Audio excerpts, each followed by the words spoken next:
For continuing our discussion on the mathematical modeling of the dynamic wind loading, that is the dynamic force resultant of the fluctuating wind pressure induced by the fluctuations in the wind speed as a result of atmospheric turbulence. The mathematical model for the dynamic wind pressure may be formulated in statistical terms based on the discussion in the previous slides by substituting from equation number 7 to equation number 3.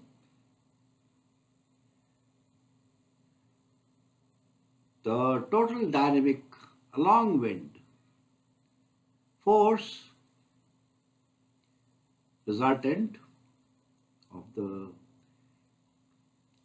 fluctuating or dynamic wind pressure due to the fluctuating or dynamic wind speed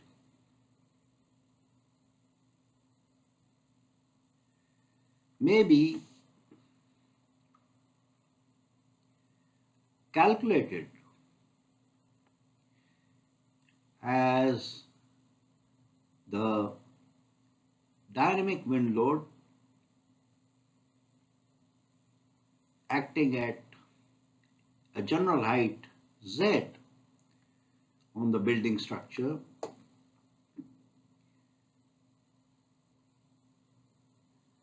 using equation number 8, that is obtained by substituting the statistical representation of the dynamic wind speed represented in statistical terms as the sum of the mean wind speed denoted as U over bar, argument Z signifying the height Z at which the total dynamic along wind force is to be calculated, plus the root mean square of the fluctuating component of the dynamic wind speed due to atmospheric turbulence denoted as sigma subscript U under wave. The wave symbol signifies fluctuations in the dynamic wind speed, while sigma denotes the root mean square or the square root of the variance of the fluctuating wind speed.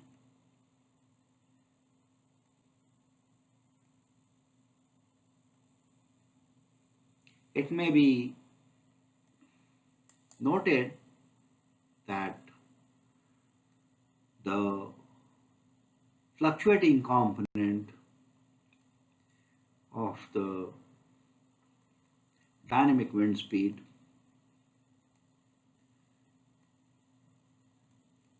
termed as gust in common jargon or common man's language has been represented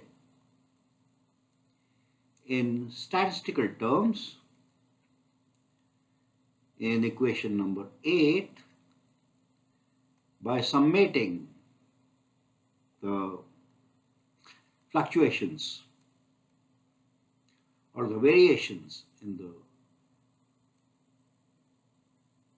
dynamic wind speed time history from the mean speed over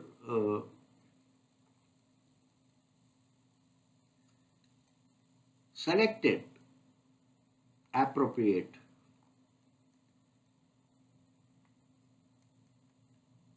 time interval that is used for sampling the dynamic wind speed time history. Therefore, the total dynamic along wind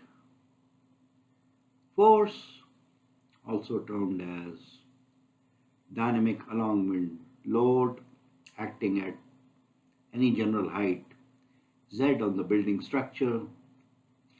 may be represented in statistical terms by the relationship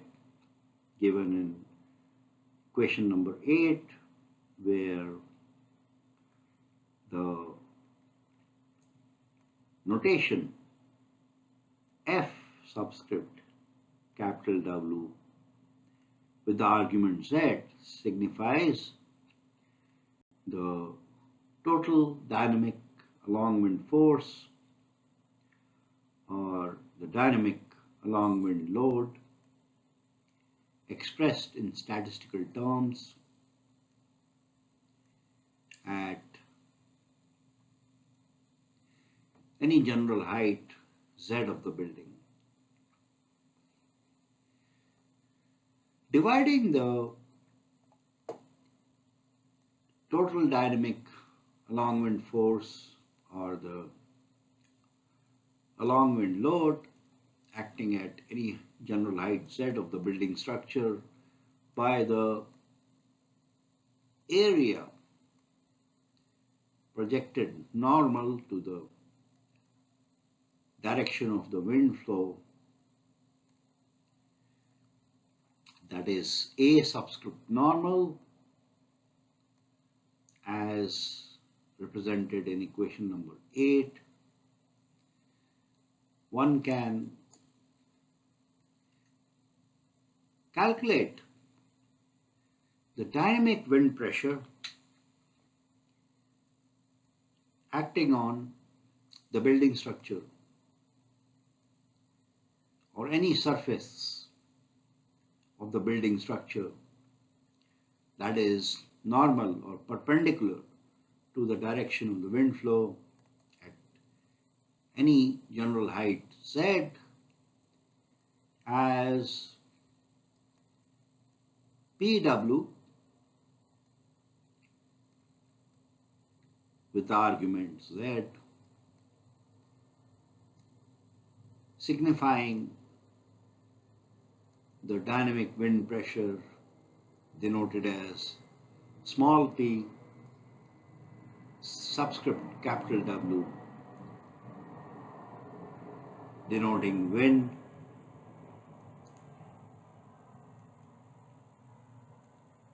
with the argument Z signifying that the dynamic wind pressure is being computed at the height Z of interest.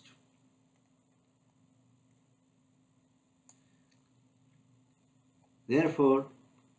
the dynamic wind pressure obtained by dividing the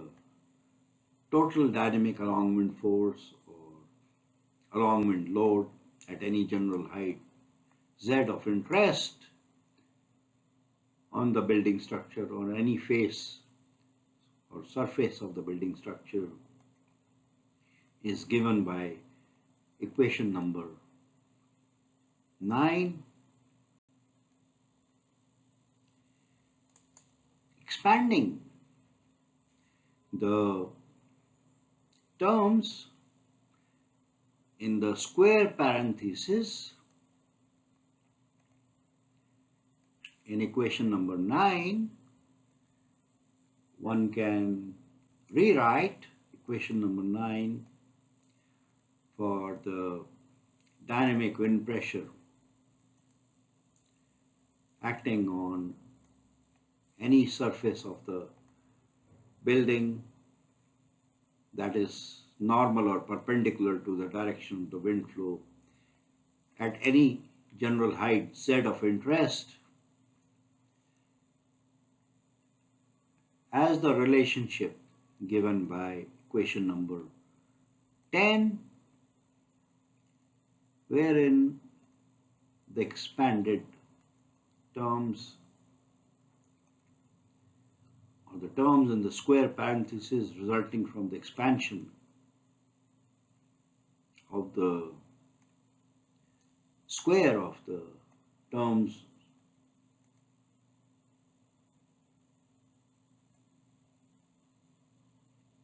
in the parenthesis in equation number 9 may be written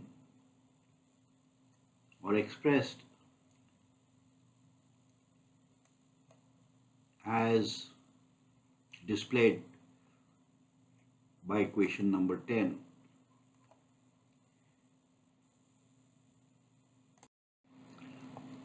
Rearranging the terms in the square parenthesis in equation number 10 in order to achieve a more compact form of equation number 10, which is also more amenable to physical interpretation. That is, in order to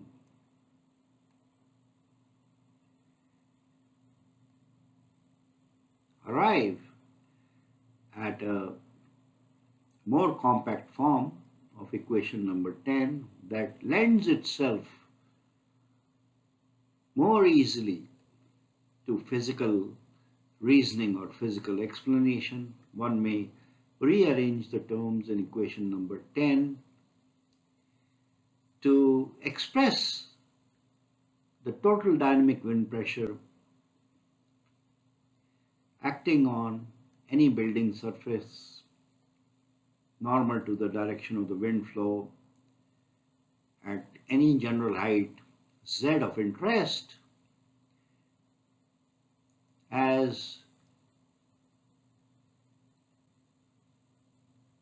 highlighted by equation number 11.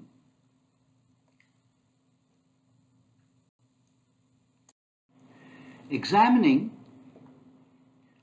or inspecting equation number 11 that is obtained by rearranging the terms in equation number 10 to arrive at a more compact form that is more amenable to physical interpretation, one may note that the total dynamic wind pressure expressed in equation number 11 in statistical terms at any general height Z of interest or acting on the building face of interest that is normal or perpendicular to the direction of the wind flow may be interpreted in physical terms as a product of a quantity that is underlined by this curly brackets, which may be physically interpreted as the along wind mean or static pressure. Since the physical quantity underlined by the curly brackets and termed as P subscript D, that is small p subscript capital D with the argument Z, is in reality the along wind mean or static wind pressure that is induced by the drag caused by the flow of fluid in the context of wind. The fluid is the air in motion that generates a drag on any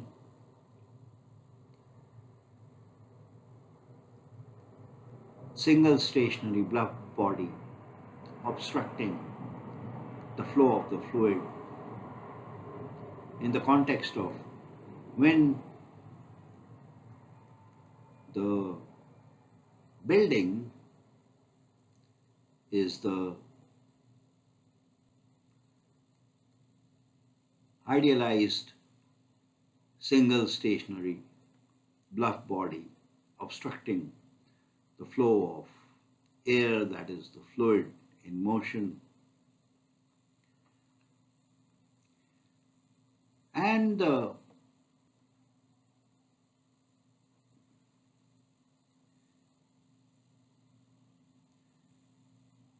along wind mean or static pressure underlined by the curly brackets and denoted as small p capital D, with small p with the subscript capital D, where subscript capital D denotes the drag, signifying that the quantity, physical quantity outside the square parenthesis of equation number 11 is the mean or static wind pressure due to the fluid drag at any general height Z of interest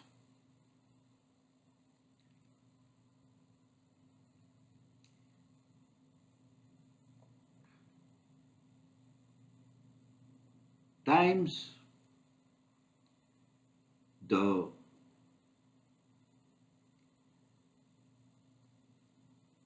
terms in the square parenthesis in equation number 11.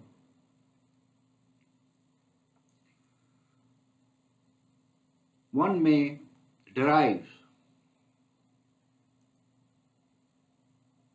some very interesting physical interpretations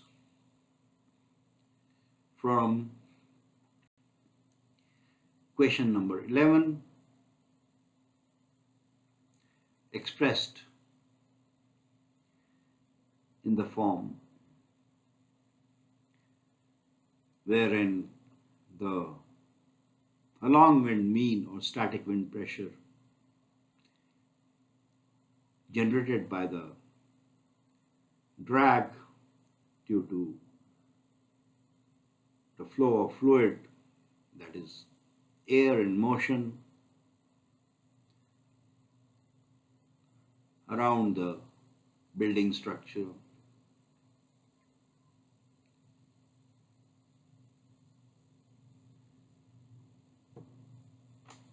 Is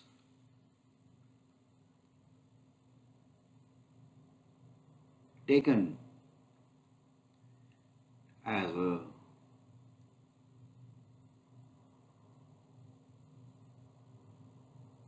common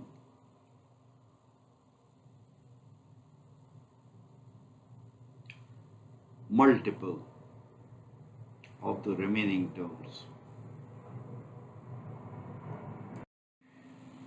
As we will learn in the next slide, the formulation, that is the theoretical formulation for the total dynamic along wind pressure acting on the building surface at any general height z of interest, expressed by the relationship given in equation number 11, can be simplified to a more compact form that immediately lends itself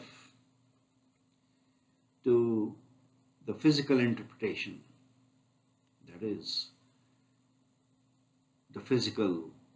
explanation or visualization of the equation number 11, representing the total dynamic wind pressure in statistical terms at any general height z of interest acting on a building surface.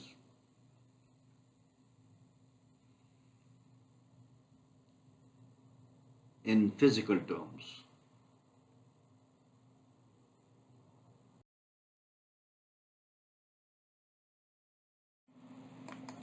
Thus, continuing our discussion on the simplification of equation number 10 for the total dynamic along wind pressure acting on a building structure or a building surface at any general height z of interest, and noting that the root mean square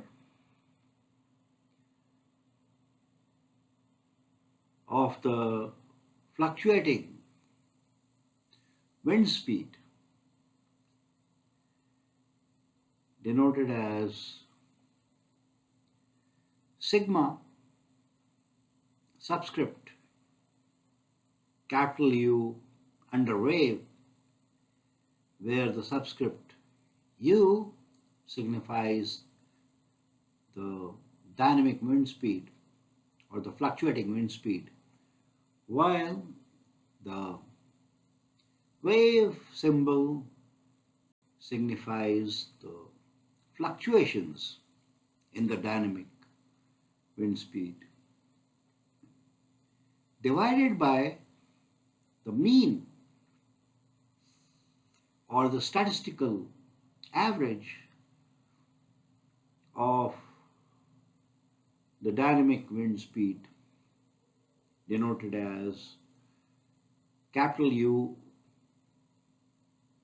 over bar, with the over bar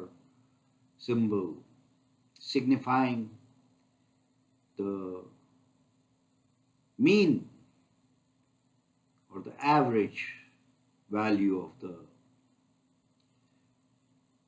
dynamic wind speed in statistical terms, is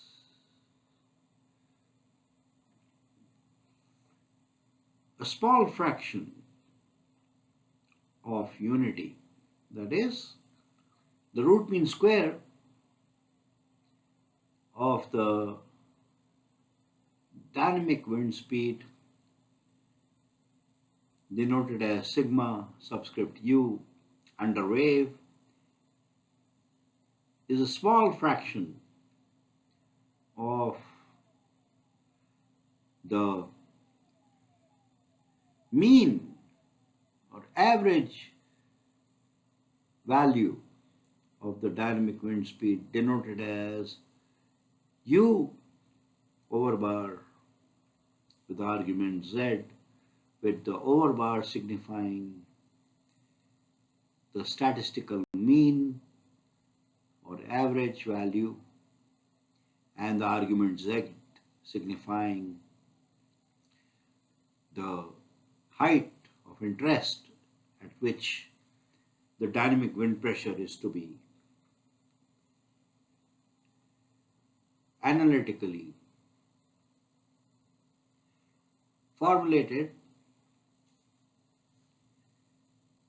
and the ratio of the root mean square sigma subscript u under wave to the mean wind speed or the average wind speed denoted as u over bar is much less than 1, the square of the ratio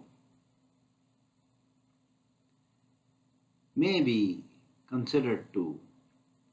tend to 0. That is, the square of the ratio of the root mean square of the dynamic wind speed at any general height z of interest to the average or mean wind speed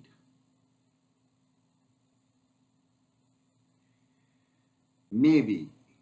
considered to be almost negligible.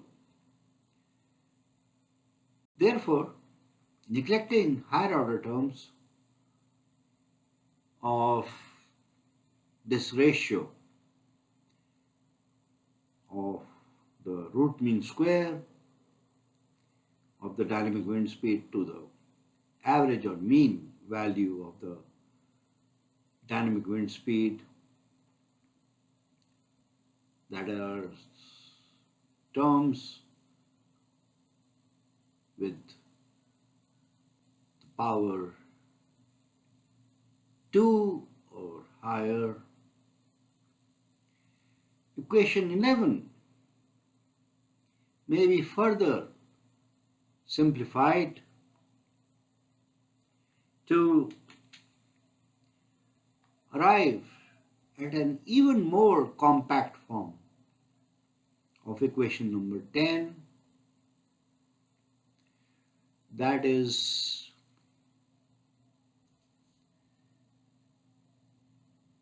much more amenable to physical interpretation or physical reasoning, and is expressed as equation number 12. Equation number 12, as one may note, relates the along wind pressure, that is a dynamic variable or a time variant quantity in reality as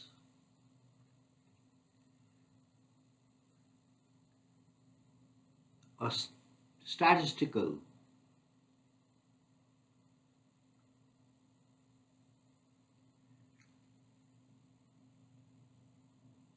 representation in terms of the dynamic wind pressure denoted as small p subscript capital W with argument z, where the symbol small p denotes the wind pressure, while the subscript capital W denotes the wind effect inducing the pressure, and the argument z signifies the height z of interest on the building surface at which the dynamic wind pressure is being calculated in statistical terms. Recall that although the dynamic wind pressure, that is the total dynamic along wind pressure, and the dynamic wind speed are in fact or in reality functions of time variant quantities,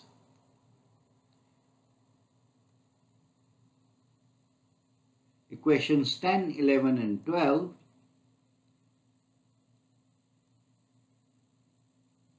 are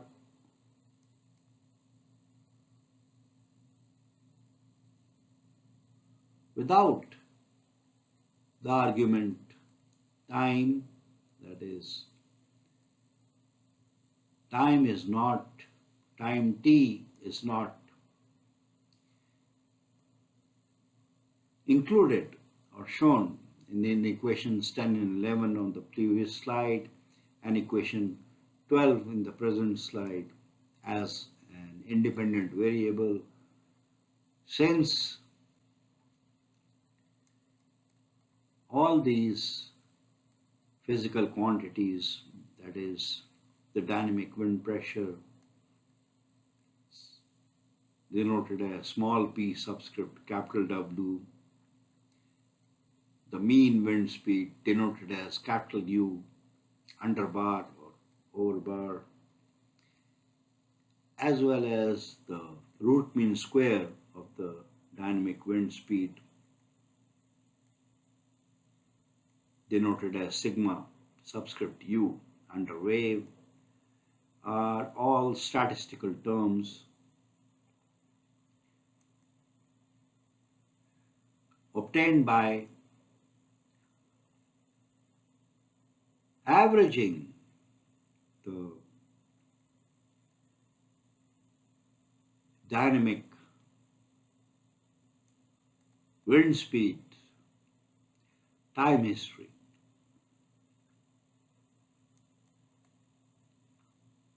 over the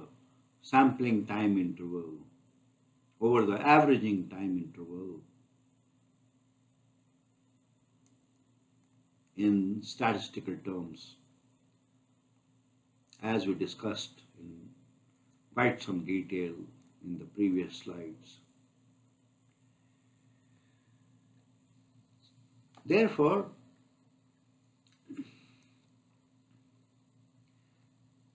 converging to equation number 12, resulting from the simplification of equation number 11 presented in the previous slide by applying the assumption that the higher order terms of the ratio of the root mean square to the mean of the dynamic wind speed are negligible. One may derive some very interesting physical interpretations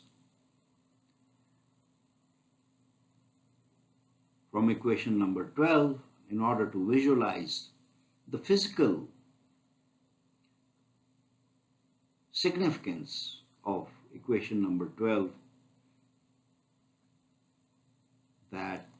mathematically expresses the relationship between the dynamic along wind pressure acting on any building surface at any general height z of interest in statistical terms to the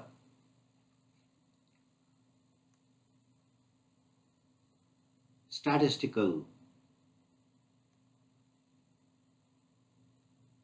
parameters of the dynamic wind speed.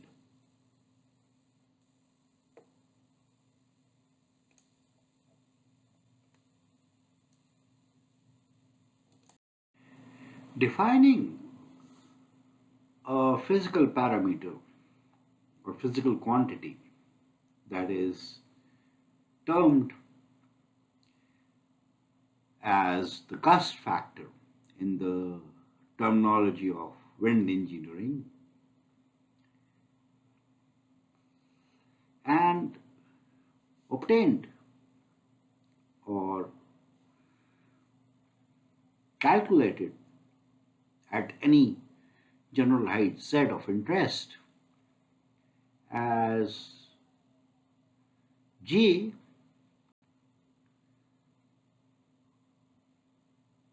with the argument z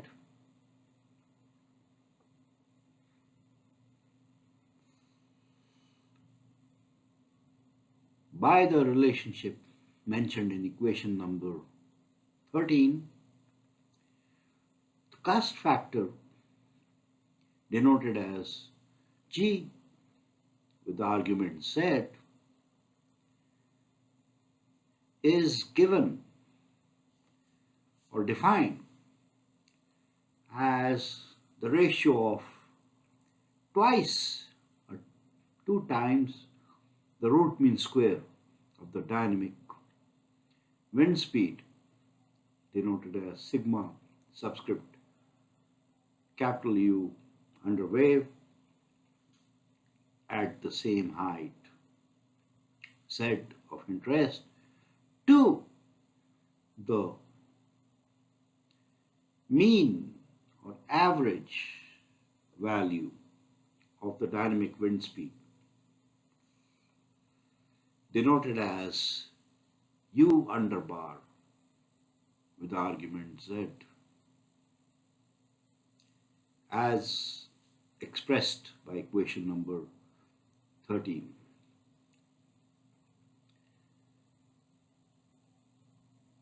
Based on the definition of the gust factor with the term gust factor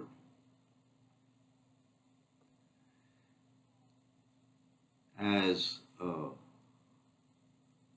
standard physical quantity that is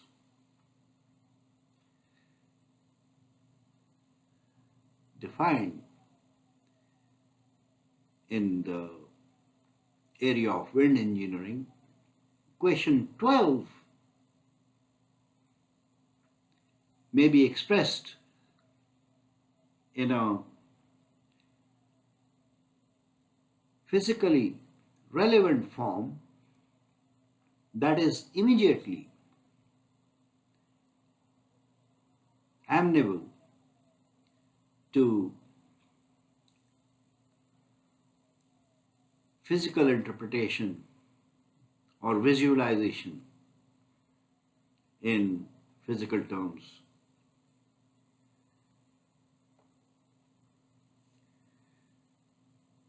Noting that the cust factor denoted as small g with the argument z is the ratio of twice the root mean square of the dynamic wind speed to the mean or average value of the dynamic wind speed as expressed in equation 13. Equation number 12 may be rewritten to express the dynamic along wind pressure acting on any building surface at a general height z of interest, denoted as small p subscript capital W with the symbol P representing pressure and subscript capital W denoting wind pressure, and the argument Z representing the height Z of interest at which the along wind dynamic wind pressure is being calculated.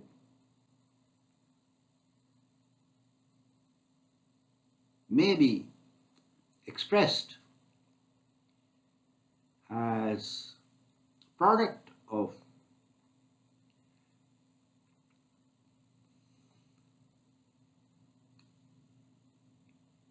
the coefficient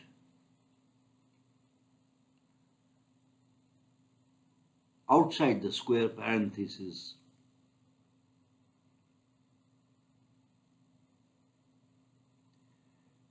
as displayed in equation number 14, where the coefficient of the square parenthesis, that is the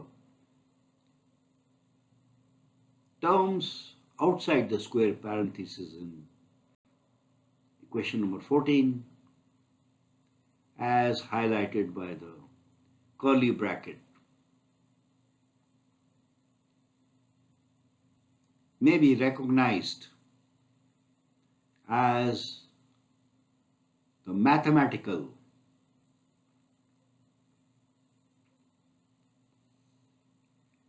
value or the analytical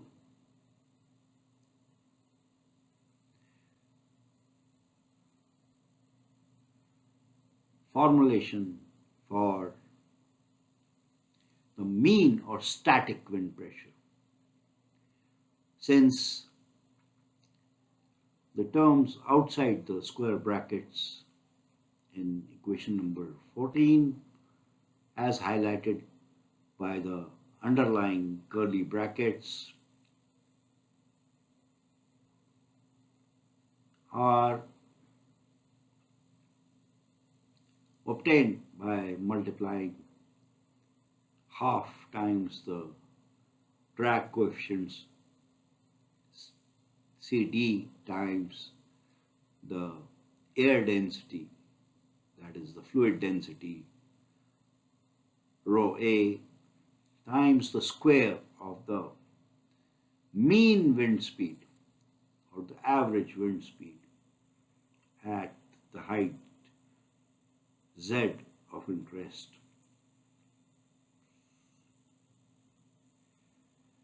Therefore, recognizing that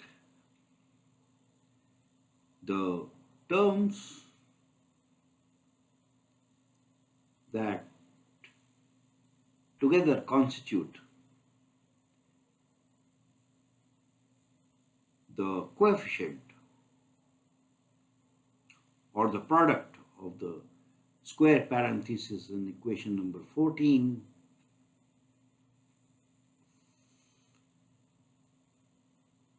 are in fact the mathematical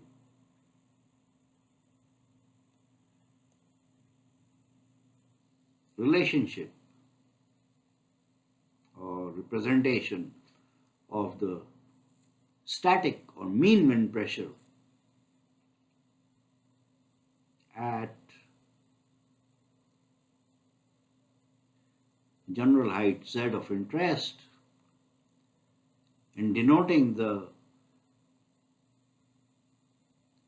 static or mean wind pressure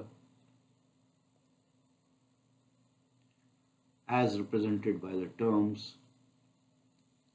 outside the square bracket in equation number 14 and underlined by the curly brackets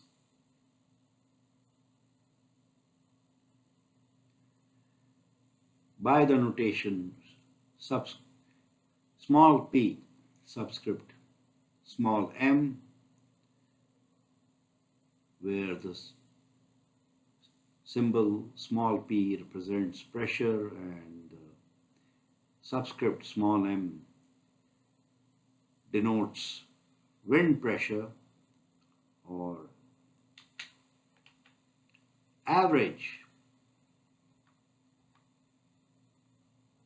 or mean wind pressure specifically, with the argument z signifying the height z of interest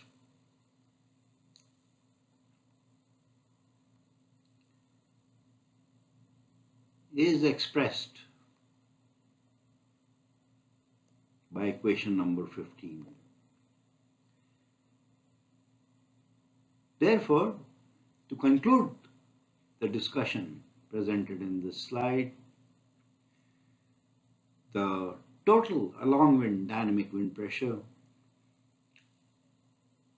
expressed in statistical terms denoted as small p subscript capital W with the argument z may be expressed in a compact and simplified form presented in equation number 14 as the product of the static or the mean wind pressure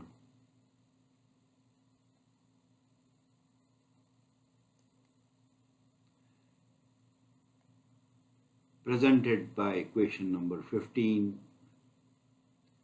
denoted as small p subscript small m with the argument z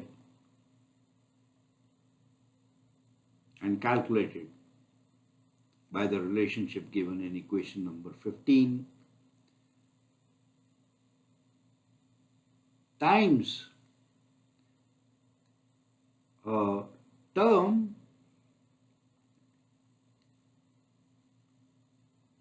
or a quantity that is shown in the square brackets, which is 1 plus the cost factor denoted as G with the argument Z. That signifies the height Z of interest at which the total dynamic along wind pressure is being calculated. Thus, one can conclude, based on the discussion from these two slides, that is the present and the previous slide, that the total dynamic along pressure acting on any building surface at a general height z of interest may be expressed as the mean or static wind pressure times 1 plus the gust factor at that height of interest at which the dynamic wind pressure is to be calculated in statistical terms.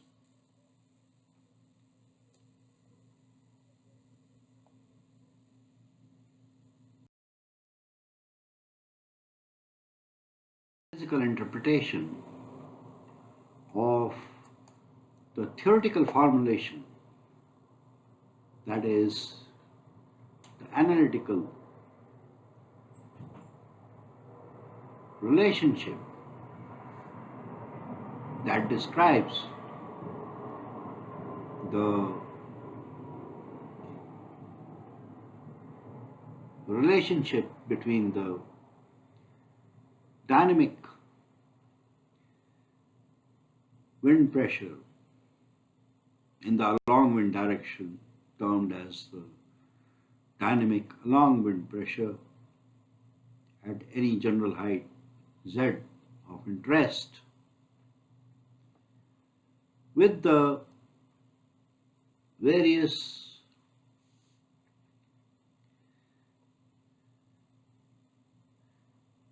parameters of wind engineering, which are the gust factor denoted as G, the drag coefficient denoted as C subscript D, the air density denoted as rho subscript A, and the mean wind speed denoted as U under bar or over bar with the argument Z, signifying the height Z of interest, as represented by equation number 14.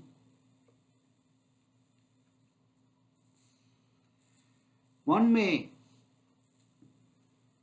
express the total dynamic along wind pressure acting on any building surface at a general height Z of interest in an alternative form, that is shown in equation number 16, that expresses the total dynamic along wind pressure at any general height Z of interest as the product of the mean or static wind pressure given by equation number 15 or calculated in accordance with equation number 15 times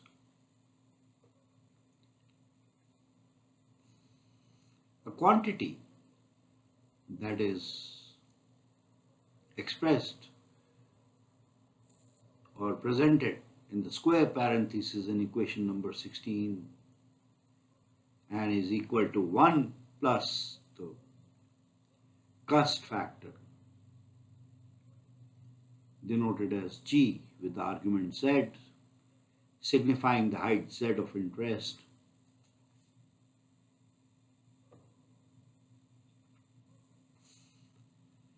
It is interesting to note that the quantity included in the square parenthesis in equation number 16 is a coefficient or a multiplicative factor that is applied to the mean wind pressure in order to arrive at the total dynamic along wind pressure, and thus the quantity or the coefficient or the factor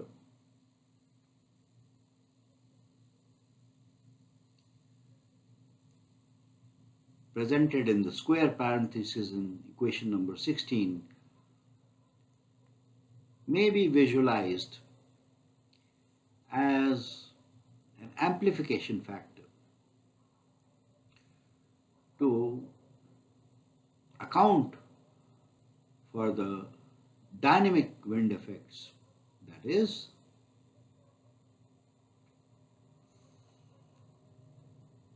the coefficient or the quantity as highlighted by the curly brackets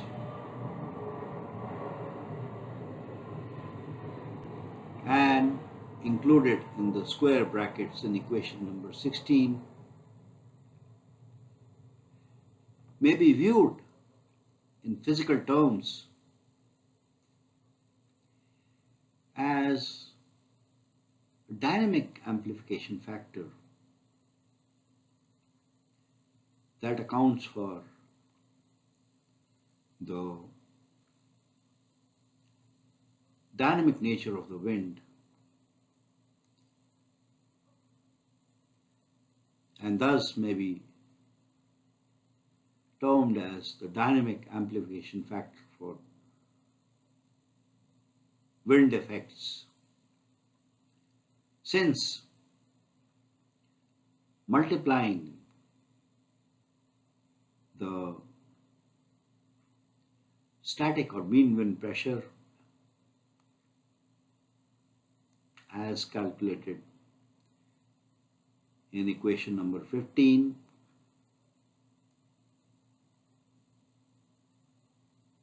with the terms in the square parenthesis and underlined by the curly parenthesis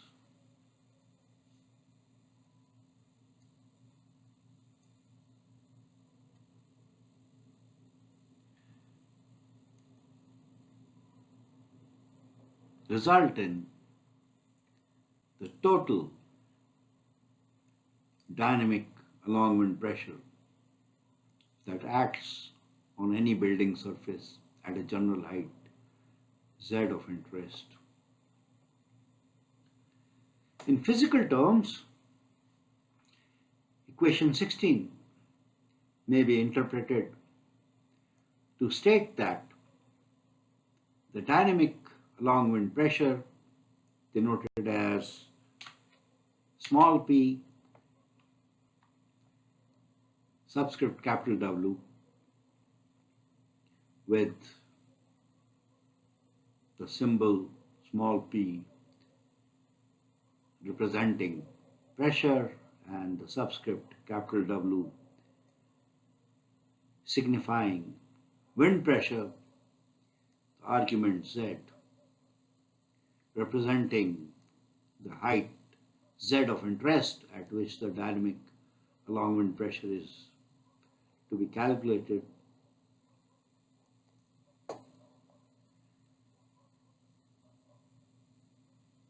which can be visualized as an equivalent static wind pressure.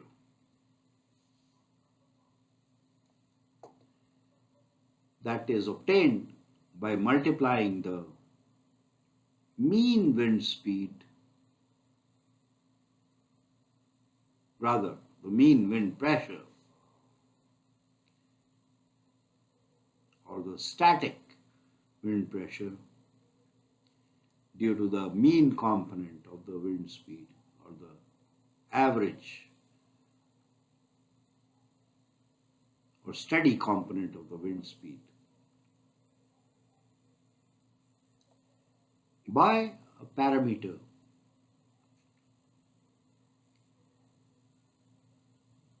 given in the square parenthesis in equation number 16, that is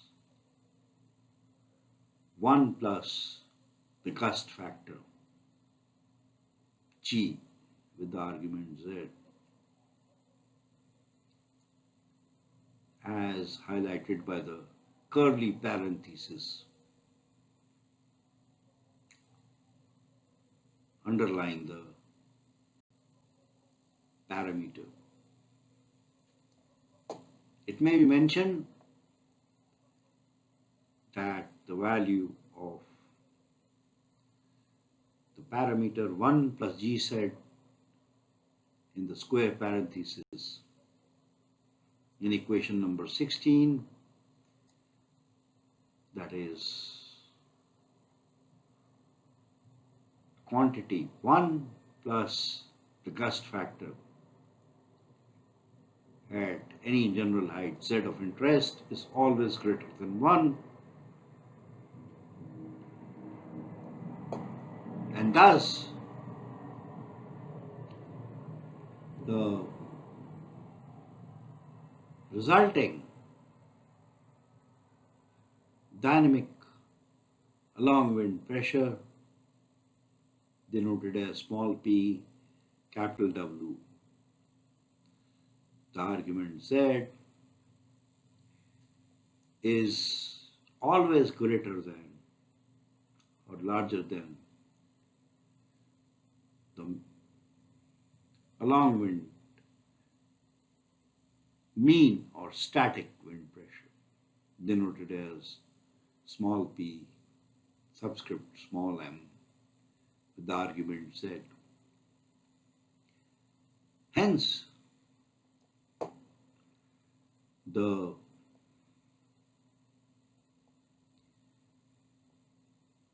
parameter in the square parenthesis in question number 16, that is mathematically given as 1 plus the gust factor, denoted as small g with the argument Z, signifying the height Z of interest, may be visualized or considered analogous to the dynamic magnification factor for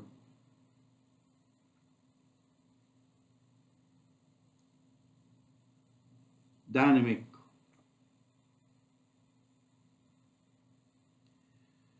equilibrium, that is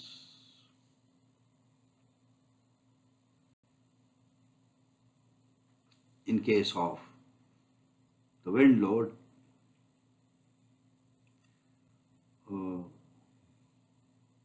dynamic amplification factor that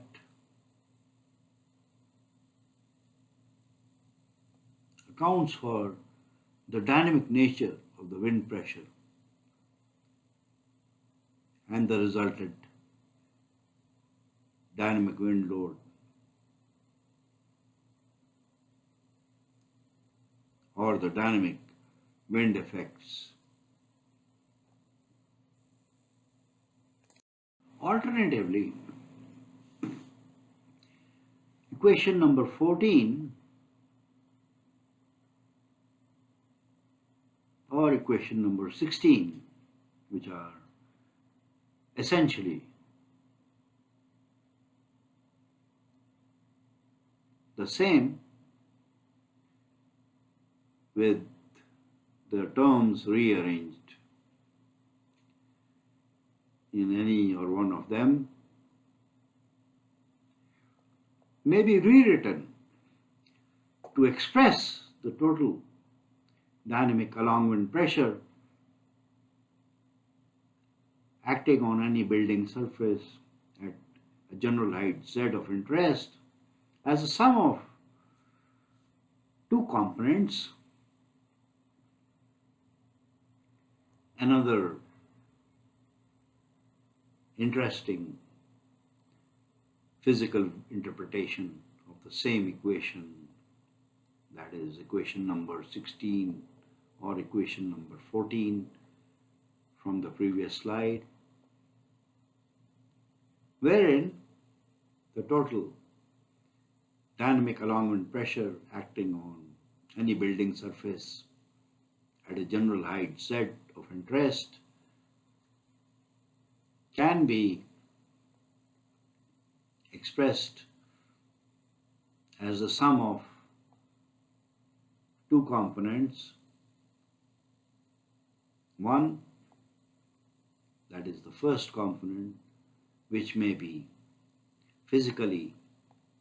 interpreted as the mean or static wind pressure, representing the mean or steady or static component of the dynamic wind speed, plus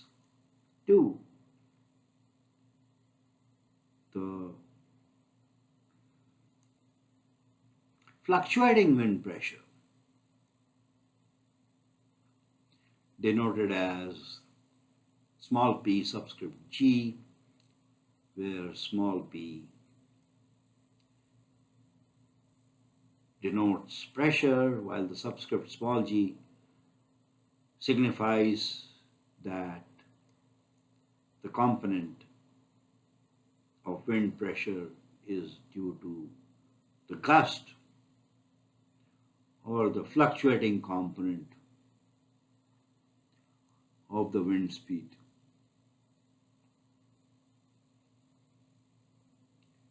With the argument z signifying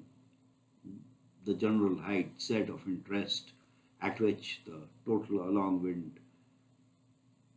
dynamic wind pressure is being calculated, as expressed in equation number 17. It is obvious that comparing equation number 16 with equation number 17, that the second component of the total dynamic along wind pressure as formulated in statistical terms in equation number 17 and denoted as small p subscript small g with the argument z,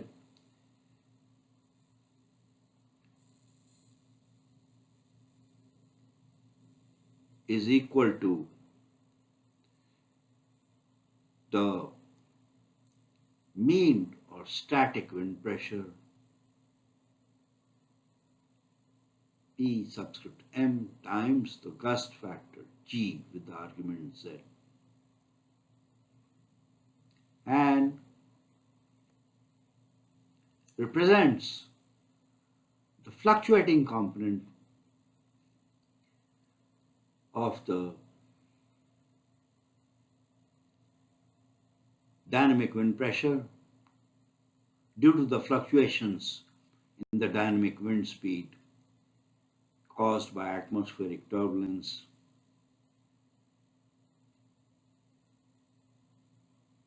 at any height z of interest in terms of the statistical parameters that are the mean wind pressure or the static wind pressure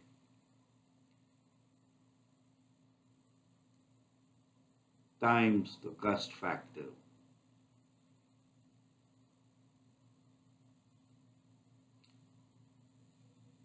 G at the particular height of interest z.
Well, based on our discussion in the previous slides, on the theoretical basis for the mathematical derivation of the code specified design formulations for calculating the design wind pressures and therefore the design wind forces termed as design wind loads acting on building structures or any surface of a building structure based on the fundamentals of fluid mechanics and the concept of boundary layer flow, we will proceed with the practical applications of the code specified formulations in order to calculate the design wind load for a practical multi-story building, and for purposes of illustration we'll consider a numerical example of a practical multi-story building, for example a 7-story building as specified in assignment number 1 for the purposes of illustrating the calculation of the design wind loads for the given practical multi-story building, that is the 7-story building given in assignment number 1 with a width dx denoted as small d subscript x in the x direction.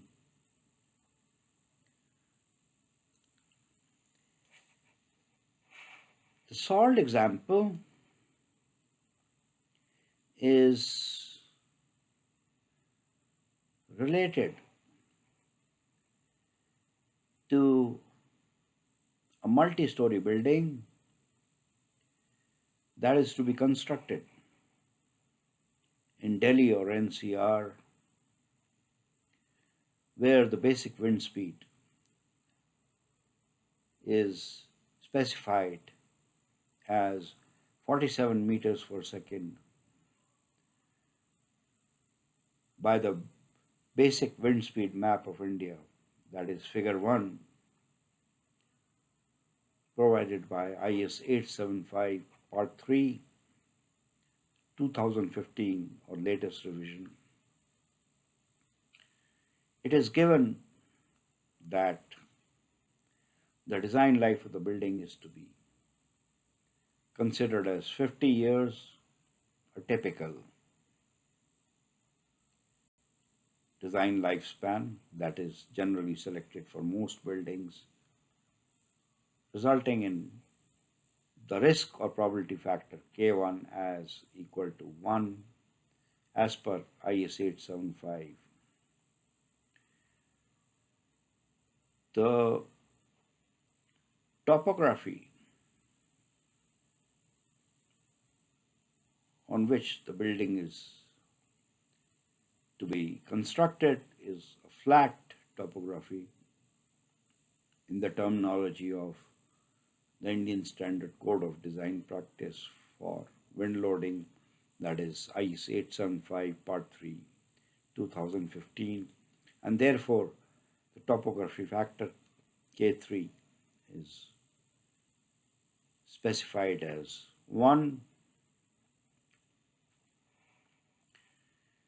The factor K2 in the design equation specified by the IS code IS 875 Part 3 2015 revision for calculating the design wind speed.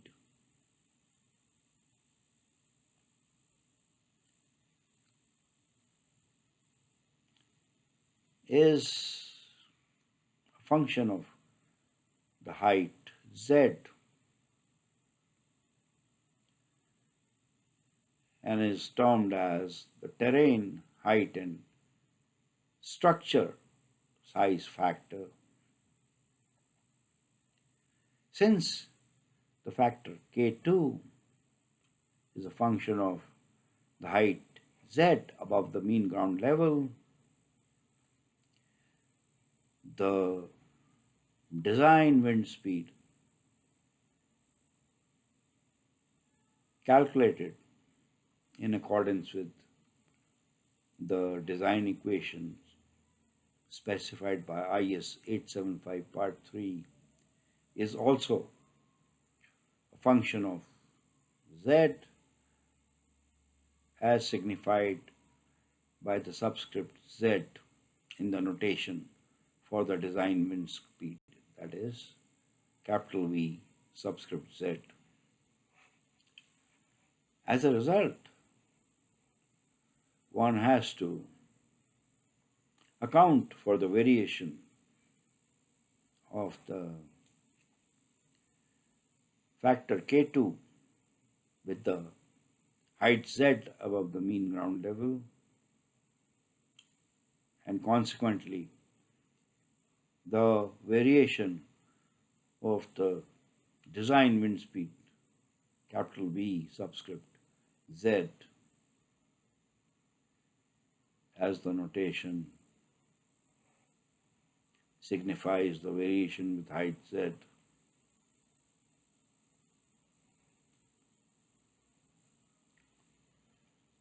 Therefore, it is useful to perform the calculations for the design wind speed Vz as specified by the code specified formulation, as well as the design wind pressure Pz as specified by the Indian Standard Code of Design Practice for Wind Loading IS 875 Part 3 2015 or latest revision. Since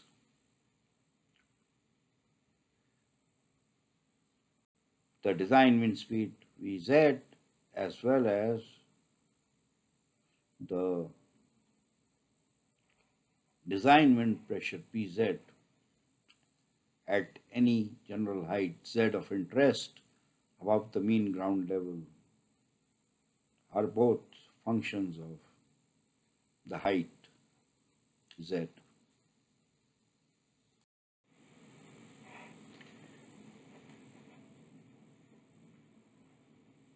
The design wind speed Pz and the design wind pressure therefore are calculated in a tabular format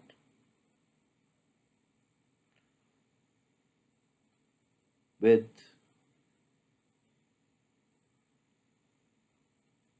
different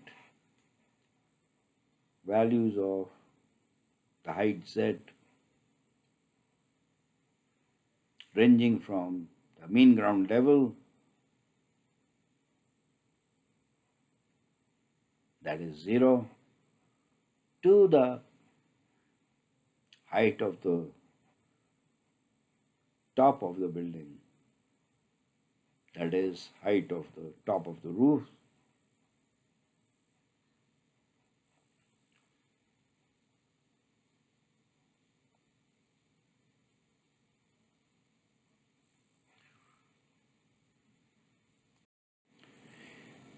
Since the building that is given in the numerical example presented in this slide is 7-story high, with the story height equal to 3 meters for every story, the total height of the building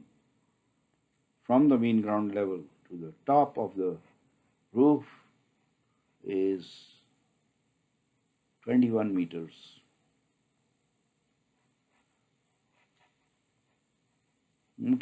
Noting that the factor K2 based on table 1 of IS 875 part 3 2016 revision is variable, that is the factor K2 varies with the height above the mean ground level with a different value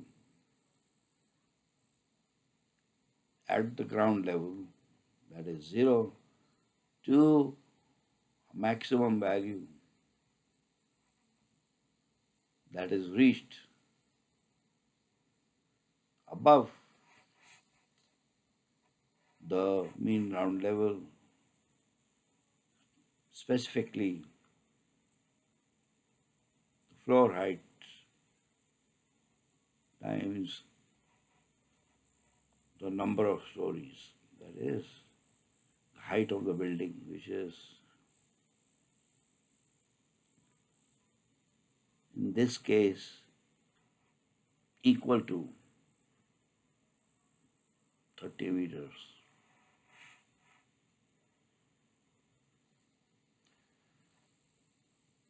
So, performing the calculations in the tabular format suggested in the slide, one may subdivide the entire building face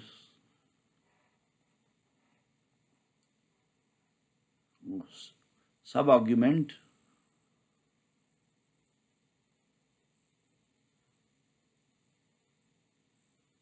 the height of the building face above the ground level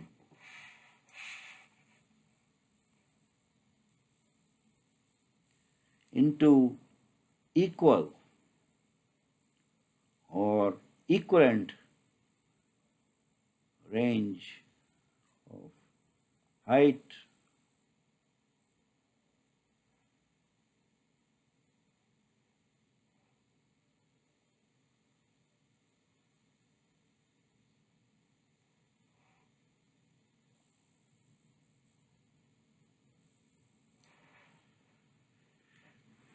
and the most convenient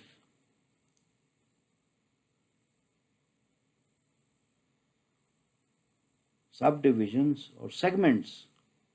of the building height that come to mind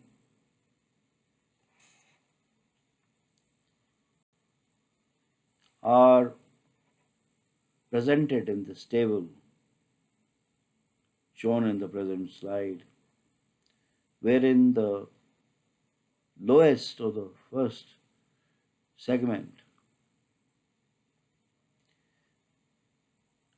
has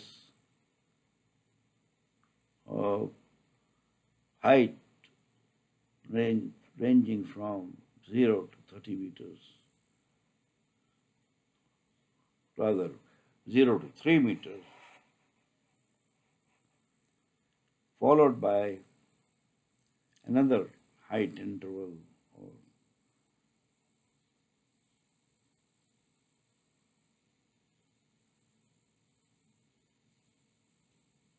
segment height equal to 30 to 60 meters, and so on and so forth, until the top of the building roof is reached.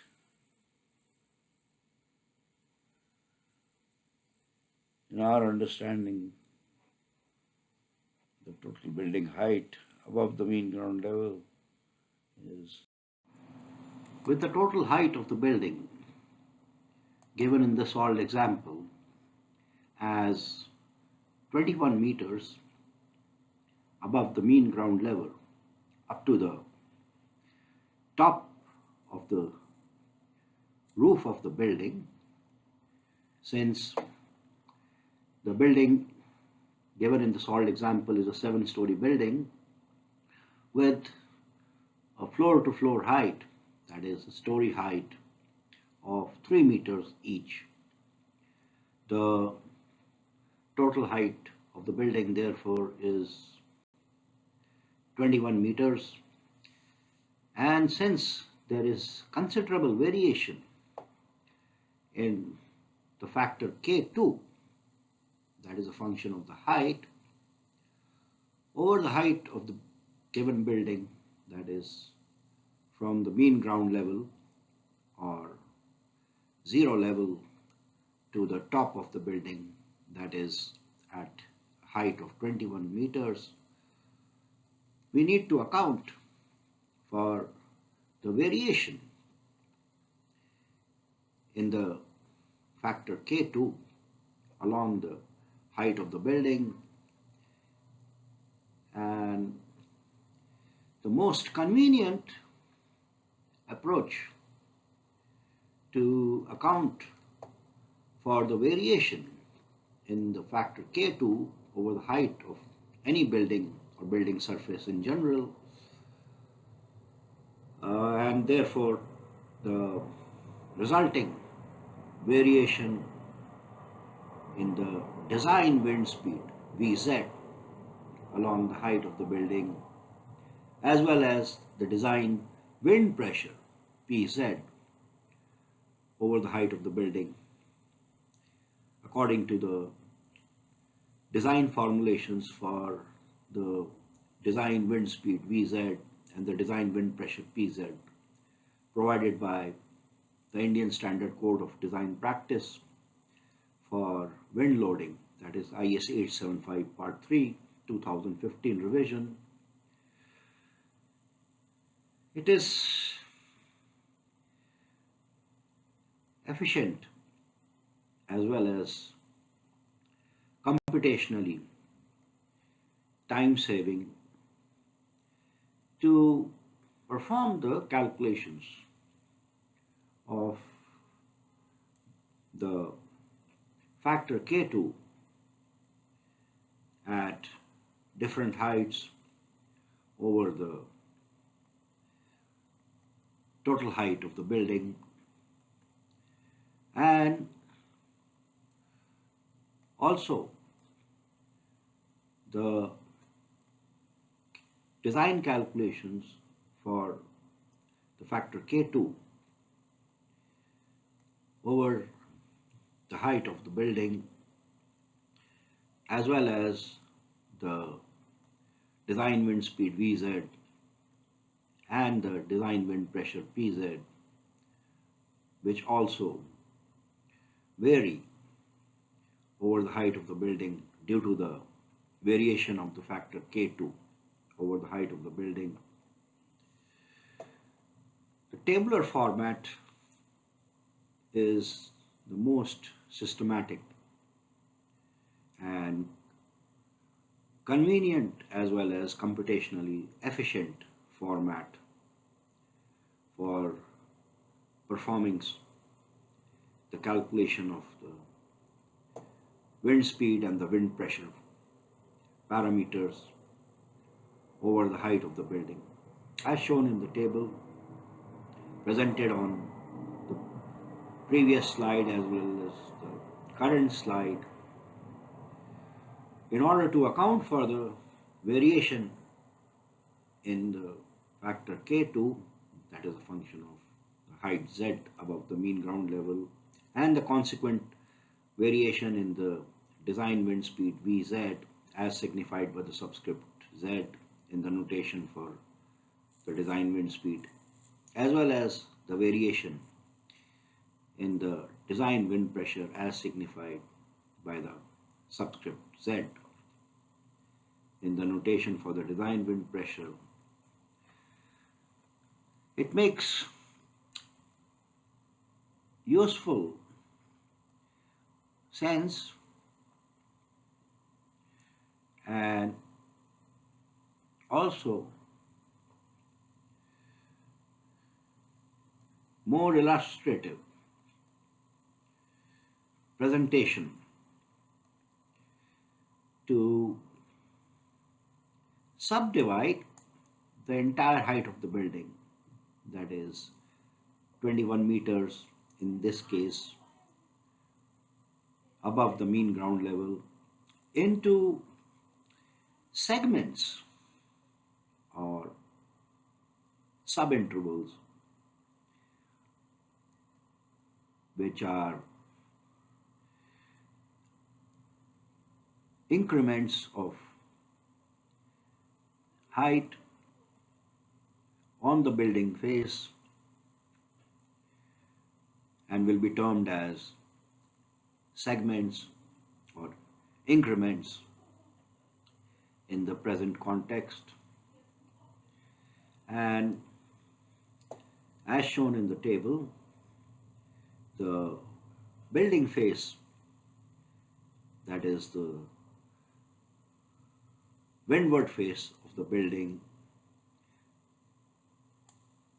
that is the face of the building that is orthogonal or perpendicular to the direction of the wind flow, is subdivided into 7 segments, which in this case are of equal increments or of equal heights. As one can note from this table, the lowest segment is the segment with the height increment of 3 meters, and therefore the segment 1, that is the lowest segment, ranges from 0 to 3 meters in height, which incidentally, as a coincidence, happens to be the floor height also. In general, the range of height for any segment or across any increment or segment that is selected for performing the design calculations need not be equal to the story height. Well, segment number 1, that is the lowest segment with the height ranging from the mean ground level or 0 meters to 3 meters above the ground level, is followed by the second segment, which also has the interval of height ranging from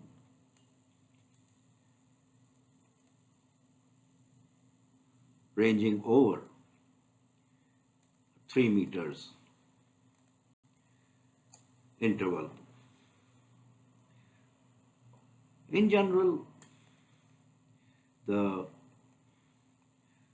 range of height in any segment or increment that is selected for the building face may be different. In other words, although in this case, in this particular set of calculations presented in tabular format, all the subintervals or segments, also referred to as increments of height, that are selected over the entire height of the building face are equal in increment or equal in the range, that is an increment of 3 meters. In general, the segments or the subintervals into which the building face is subdivided for purposes of the design calculations need not be equal to each other, and segments or subintervals that are identified over the height of the building face may have different increments of height or different ranges of height depending on the non-linearity in the variation of the factor k2, that is a function of z. That is, depending on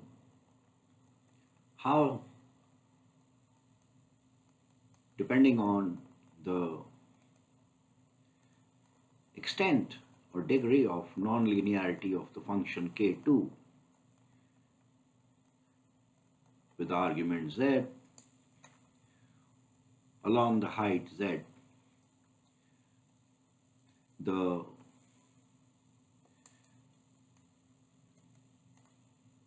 increments of height in the segments may vary, and finer or more refined segments with smaller height increments or smaller subintervals may be selected.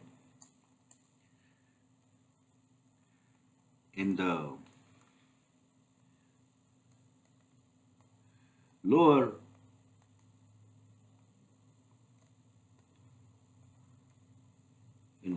portion of the building, where the variation in the factor k2 is more nonlinear than the higher portion of the building. For example, above 15 meters height, where the variation in the factor k2 along the height is much less nonlinear. Well, it is worthwhile to note that the variation in the factor k2 along the height z above the mean ground level is the most nonlinear in the boundary layer of the wind flow or airflow, that is close to the boundary or the terrain in this context, since the boundary or the terrain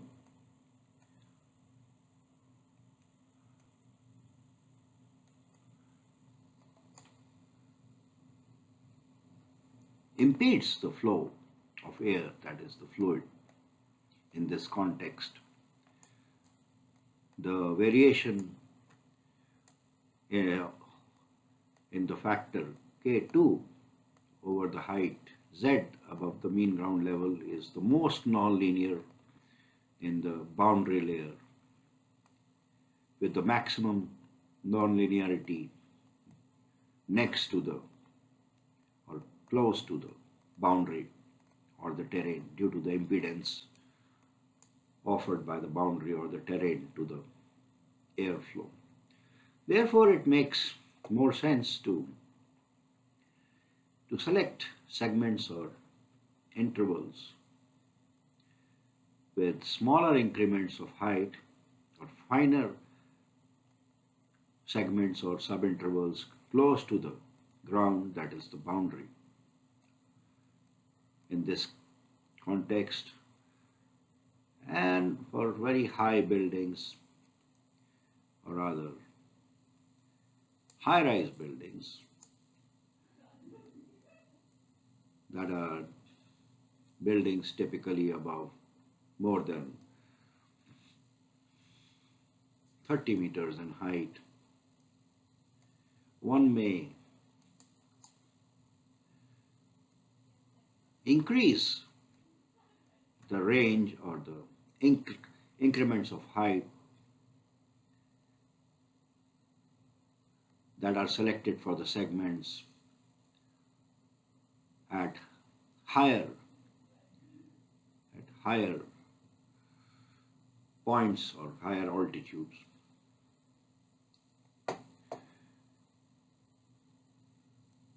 Well, since the boundary layer is generally confined to 15 meters above the mean ground level, or at the most 20 meters above the mean ground level, in case of buildings with heights greater than 20 meters, one may increase the increments of height for the segments or subintervals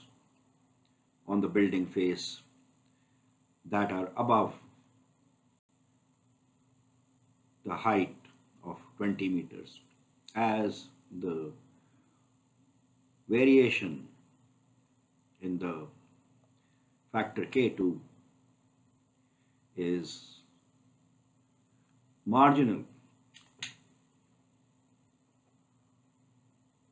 or small with height or increase in height above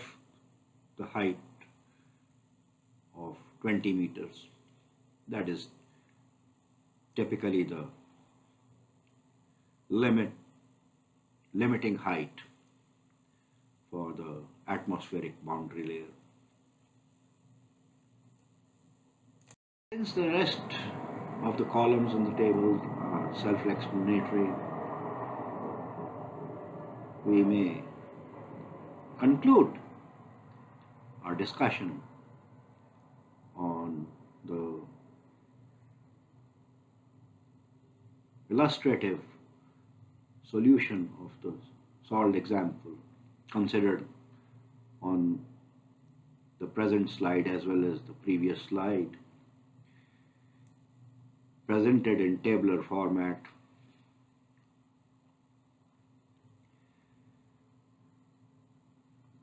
The range of the height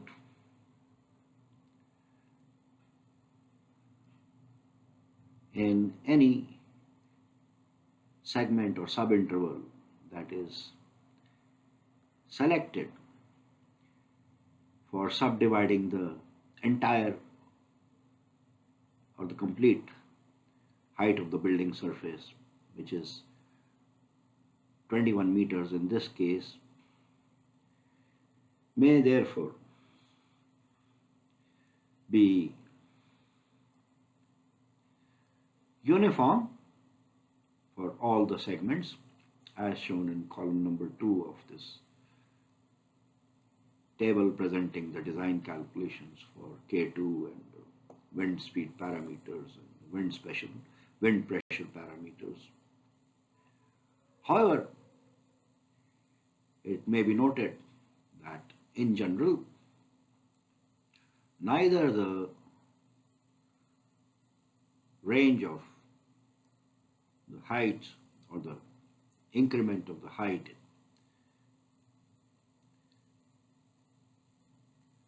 for different segments have to be equal, nor the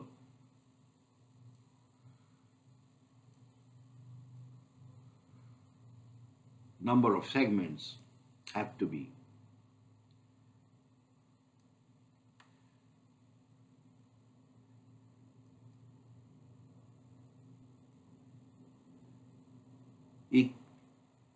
equal to the number of the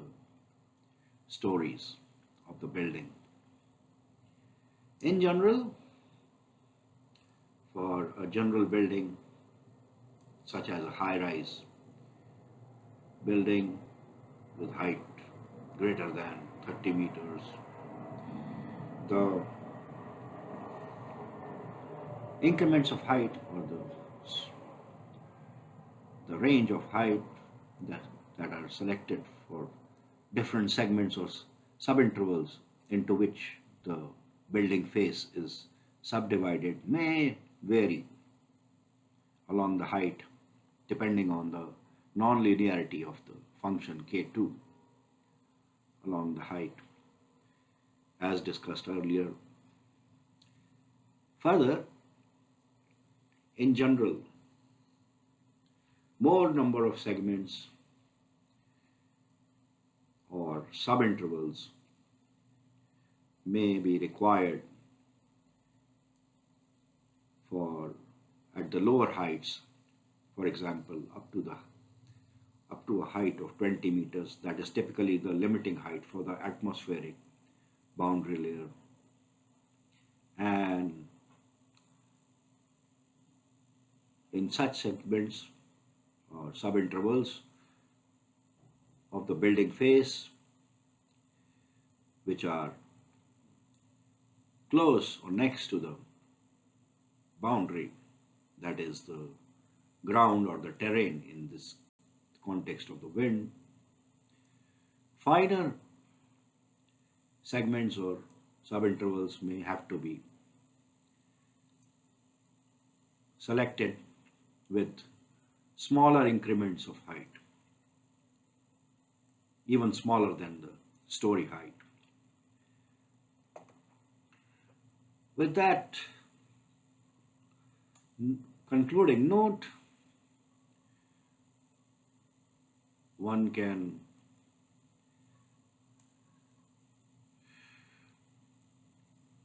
observe from the remaining columns of the table that the next column essentially lists the height of the centroid of the segment, that is the heights of the midpoint or the mid height or the middle of the range of the segment is calculated in the next column of the table. Therefore, for the segment with the height ranging from 0 meters above the mean ground level to 3 meters above the mean ground level, the height of the centroid of the segment number 1 is 1.5 meters. That is the mathematical average of 0 and 3. Similarly, for segment number 2, that ranges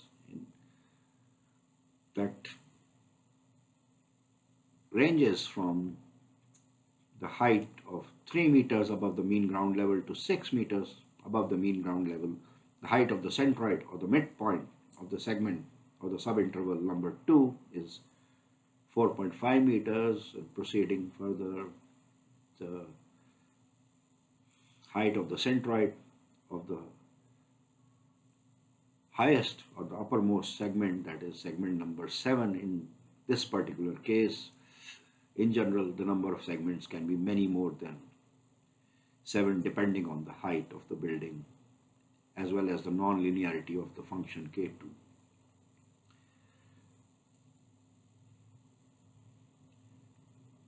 And since the segment number 7 in this case, that is the subinterval on the building face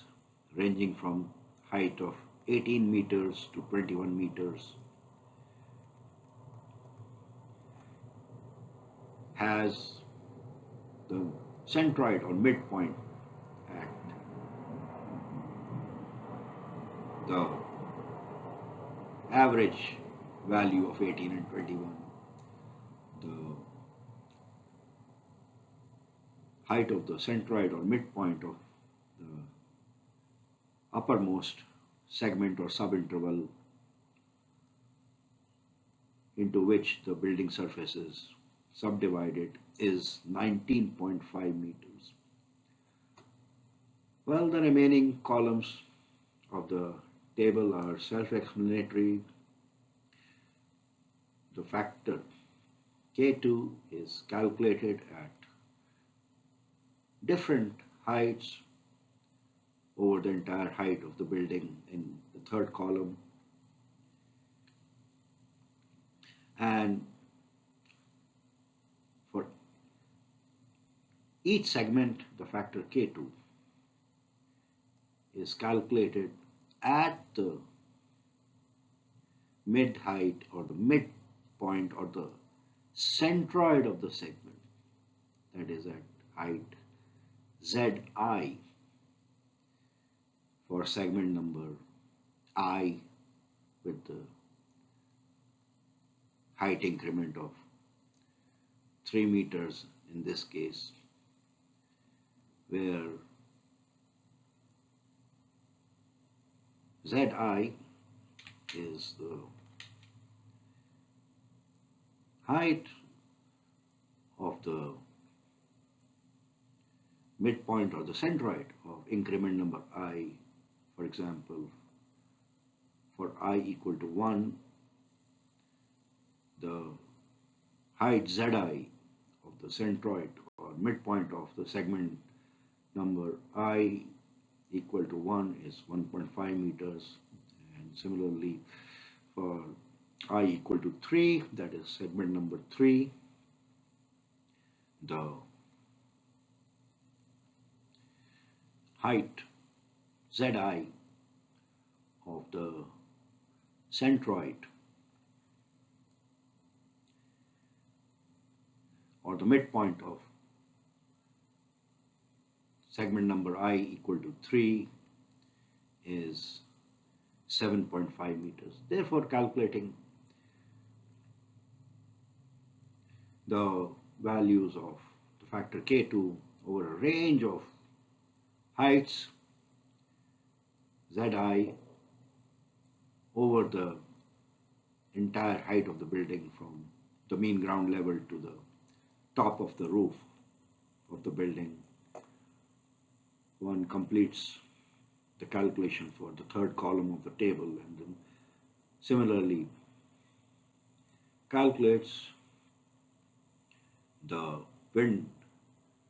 speed and wind pressure parameters at the representative heights of the centroids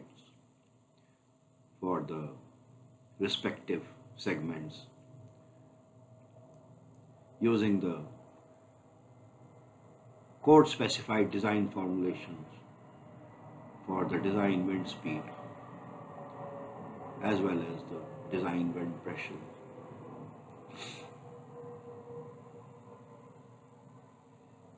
In other words, the design wind speed at different representative heights Zi, which are the heights of the centroids of the various segments or subintervals on the building face,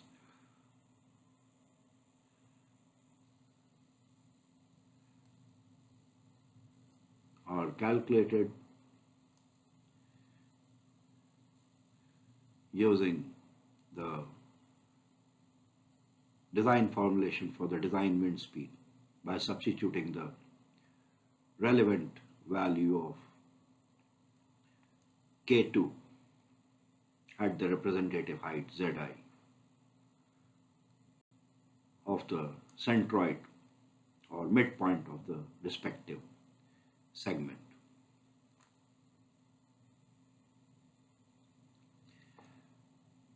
And the design wind pressure can be calculated also in a column format using the course specified design formulation for the design wind pressure by substituting the value of the design wind speed, value of the design wind speed that is obtained for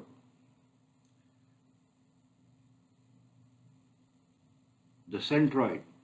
or the midpoint of the respective segment or subinterval on the building face for which the design wind pressure is being calculated. Finally, the force resultant of the design wind pressure, that is the incremental force resultant that acts on any increment of or segment or subinterval on the building face, may be calculated in the last column of the table as the segmental or incremental force denoted as F, capital F subscript W subscript I, where subscript W signifies wind force, while the symbol F signifies force and the subscript I denotes the segment number or the subinterval number for which the segmental or incremental force is being calculated. And it is obvious, apparent from this entry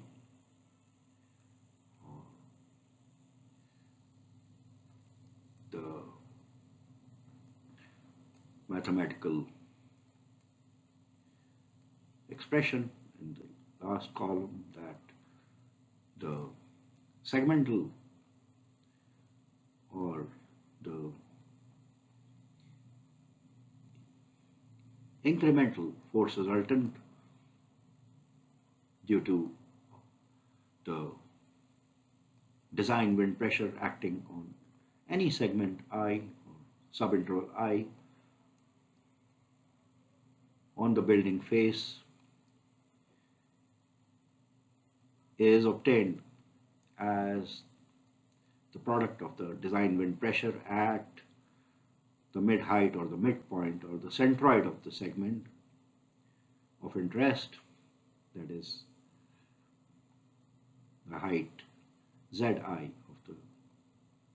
centroid of the segment of interest times the area of the segment denoted as AZI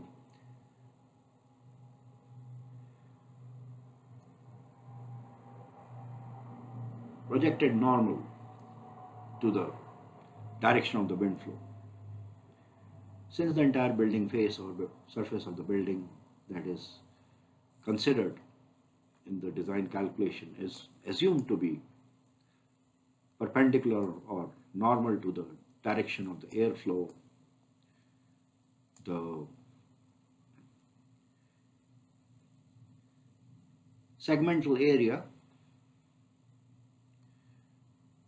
or area of the respective segment I, for example, that is to be considered for calculating the segmental force resultant of the design wind pressure is simply the width of the building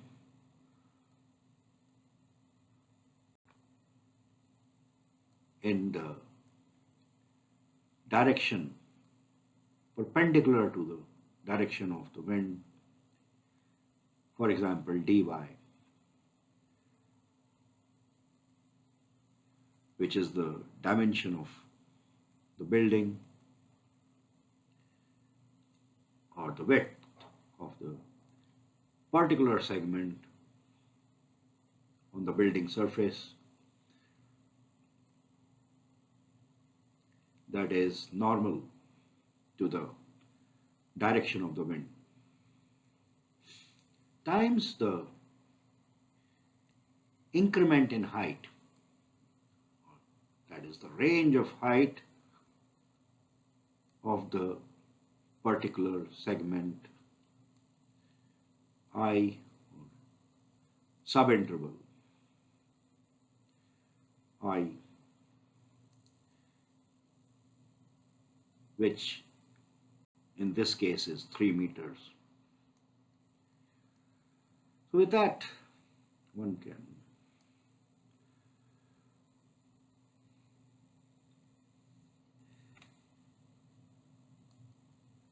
complete the calculation for all the segmental force resultants or incremental force resultants for various segments I equal to 1 to 7 in this case by repeating the calculation represented in this mathematical expression with different values of the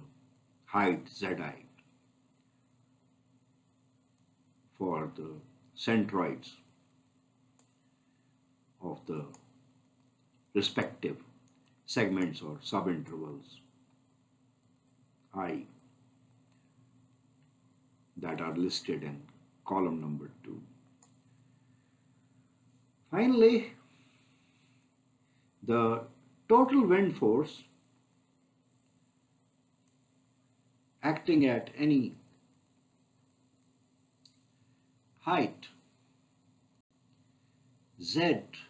for example, or Z bar, Z over bar, for example, to avoid conflict with the notation for general height Z, the specific height Z, the specific height Z at which the total wind force is to be calculated may be denoted as Z over bar, and the total wind force acting on the building surface above the height, specific height Z over bar, for example, may be calculated by summating the segmental or differential wind forces acting on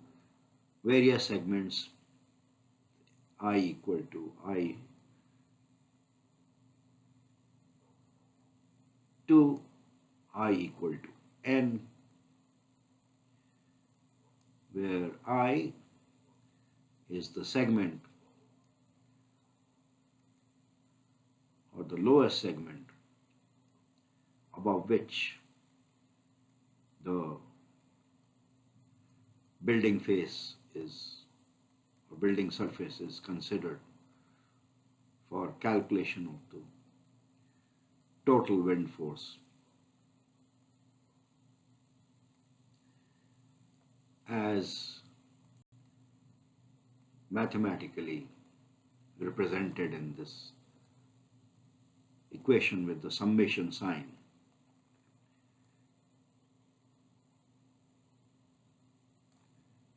Well, it is worthwhile to note that although strictly or rigorously the total wind force acting on any building surface above a specific height, say z over bar,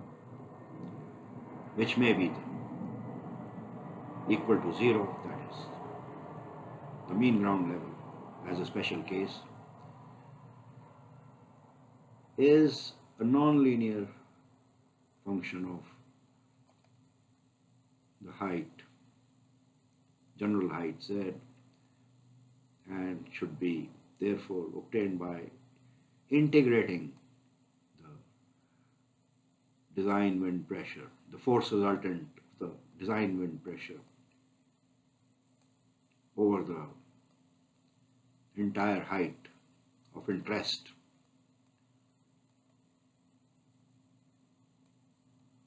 on the building surface. However, for numerical calculation or numerical computation, the integral may be substituted by the summation, and the total design wind force acting on any building surface above specific height z over bar, which may be 0 or the mean ground level as a special case, can be calculated by summing or summating the various segmental or incremental or differential wind forces acting on various segments or subintervals ranging from I equal to 1 to I equal to capital N, where capital N denotes the total number of segments or subintervals into which the building surface is divided.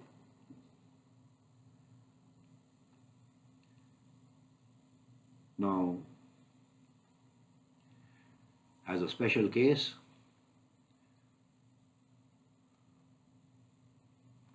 if Z, I for I equal to 1,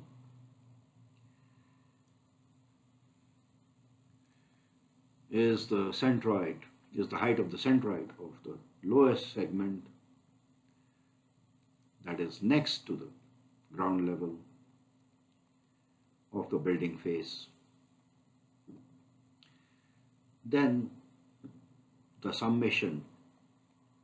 denoted as F subscript W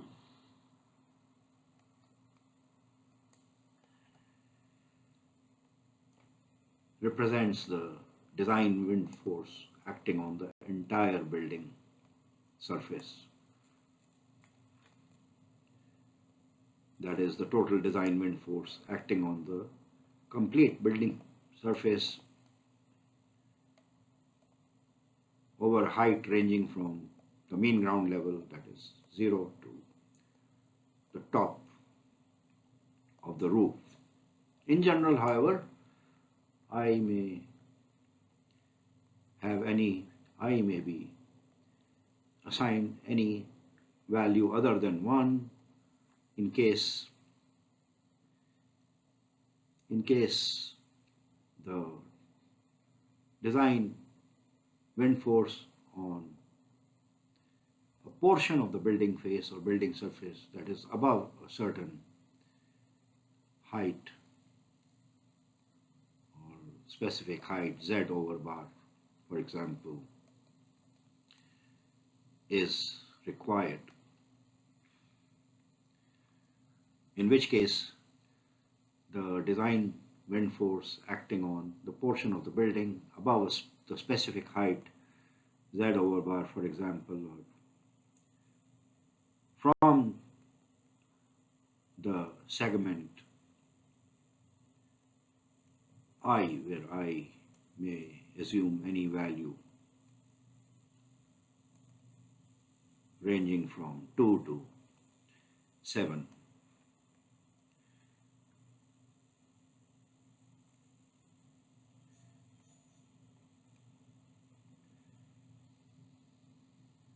Thus, summating the segmental or differential design wind force resultants of the design wind pressures acting on the subsequent segments or subintervals, one can obtain the total design wind force acting on a portion of the building surface or portion of the building face above the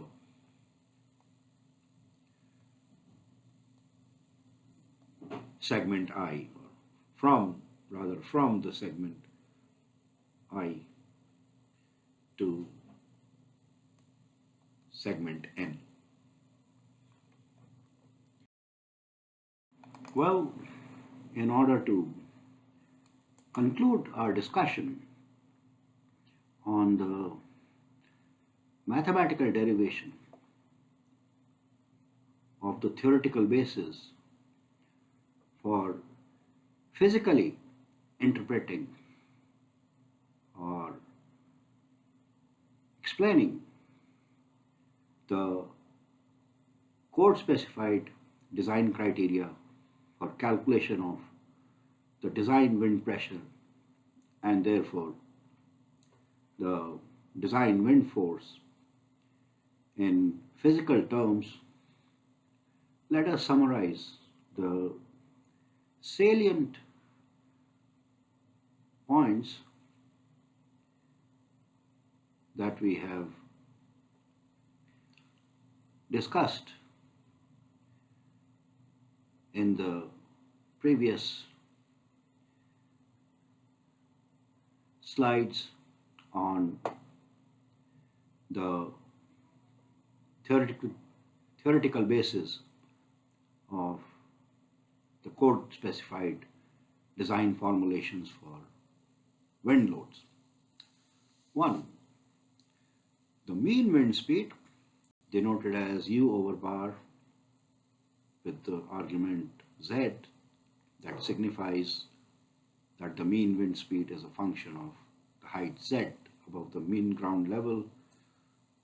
and the root mean square of the total dynamic wind speed, abbreviated as RMS and denoted as sigma with the subscript u under wave, where the wave symbol signifies the physical relevance of the root mean square, that is, the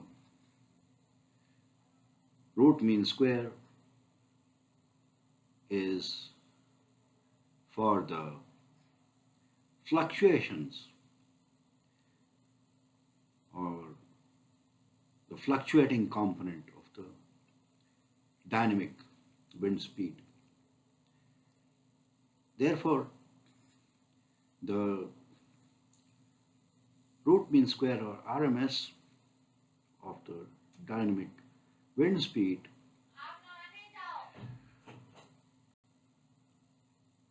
accounts for the fluctuating component of the dynamic wind speed or the fluctuations in the wind speed due to atmospheric turbulence, which are also termed as gust. And the mean wind speed as well as the root mean square of the dynamic wind speed, both of which are functions of height z above the mean ground level as signified by the argument z, can be obtained from a statistical analysis of the wind speed data collected as meteorological records in an observatory. For example, using wind speed measuring instruments termed as anemometers that are generally installed at a reference height denoted as Z0, which is usually 10 meters above the mean ground level. The peak wind speed, also termed as the gust speed, at the reference height or any general height z above the mean ground level, can be therefore calculated in statistical terms as U without any overbar, that is the peak or the gust wind speed at any general height z or the reference height z0, for example, denoted as capital U with the argument z0, is obtained statistically by adding the mean wind speed at the reference height obtained from the statistical analysis of the wind speed data plus the root mean square of the total dynamic wind speed denoted as RMS, and derived from the similar statistical analysis of the wind speed data collected at the given or reference height Z0. Secondly, the peak or gust wind speed at any other general height can thus be predicted by applying the concept of boundary layer flow using the boundary layer equation to obtain the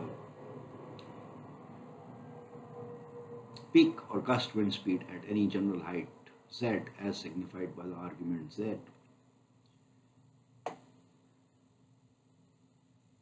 as the result of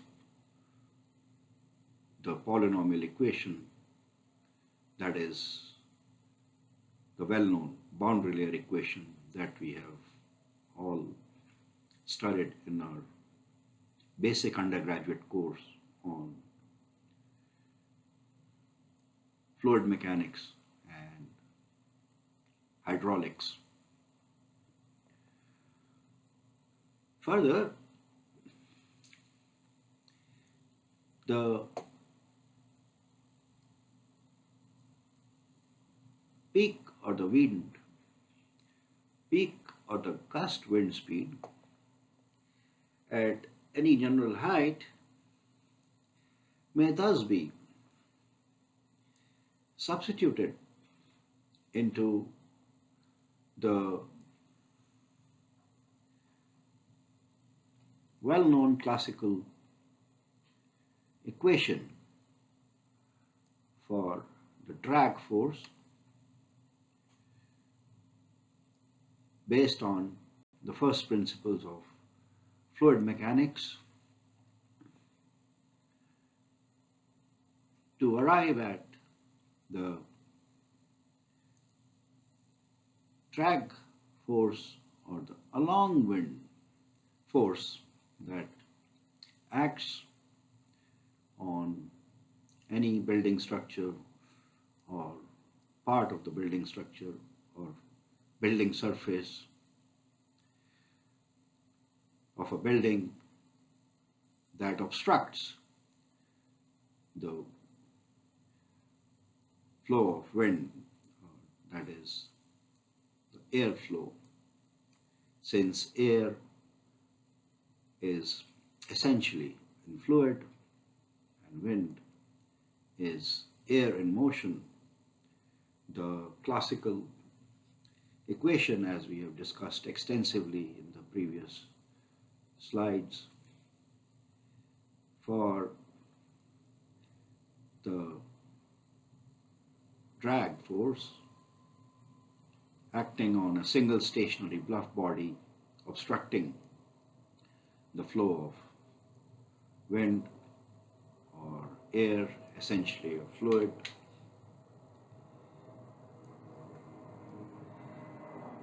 can be applied from the fundamentals of fluid mechanics to arrive at the along wind force or the drag force acting on the building structure, which is in principle a bluff body obstructing the flow of wind or air, that is a fluid in essence. However, the reality of wind flow is not exactly in conformity with the fundamentals or theoretical principles or concepts of fluid mechanics, since in reality the flow of wind, that is air in motion, is not a streamlined flow but a turbulent flow of fluid, which in this case is the air, and as a result of the turbulence that is induced by the atmospheric disturbances in the flow of wind, the wind flow or flow of air, that is fluid in this context, diverges or deviates from the streamlined or laminar flow that is assumed in the fundamentals of fluid mechanics for calculating the drag force due to a fluid on a single stationary bluff body obstructing the flow of fluid. Further, another reality of meteorology is that the wind speed records are rarely available for a building site that is of interest at which a proposed building is to be constructed. Since meteorological observatories are located at limited and specific locations, or limited or specific sites, and since reliable wind speed records are generally not available for a specific or a particular building site of interest where the building is to be constructed, the standard codes of design practice, for example, the Indian Standard Code of Design Practice for calculation of design wind loading,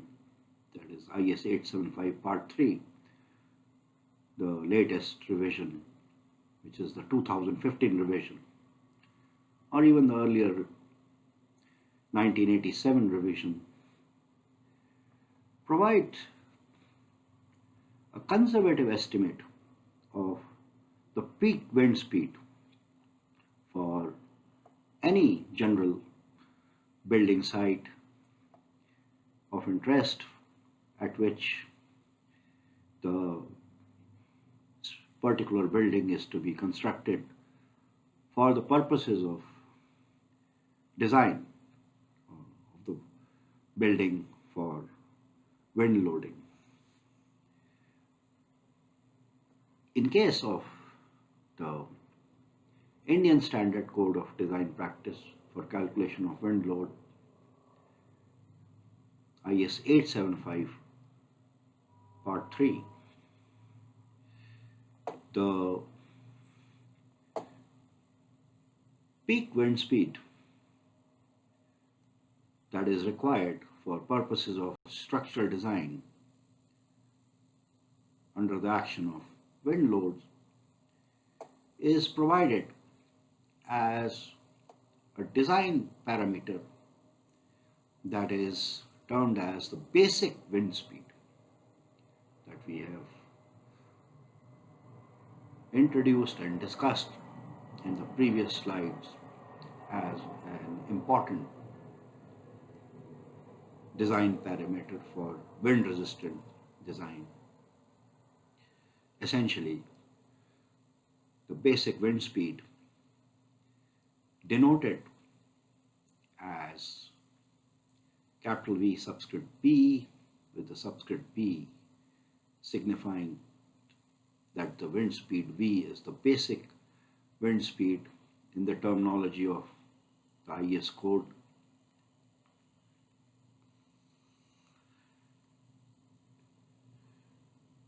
Is a measure of the peak wind speed for any given geographical location of interest at which the building site is located. Specifically, IS 875 Part 3 provides the basic wind speed for different geographical regions of India in the form of a wind speed map that depicts the basic wind speed for all the various geographical locations in India that may be of interest for a building site. Other codes, for example, the Europe code, the New Zealand code, or the American code, as well as most international standard codes of design practice, provide a similar design wind speed parameter that is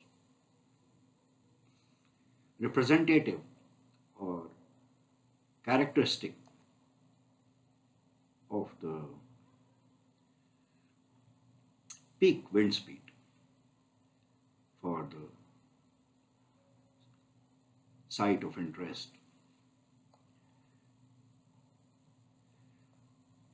Finally,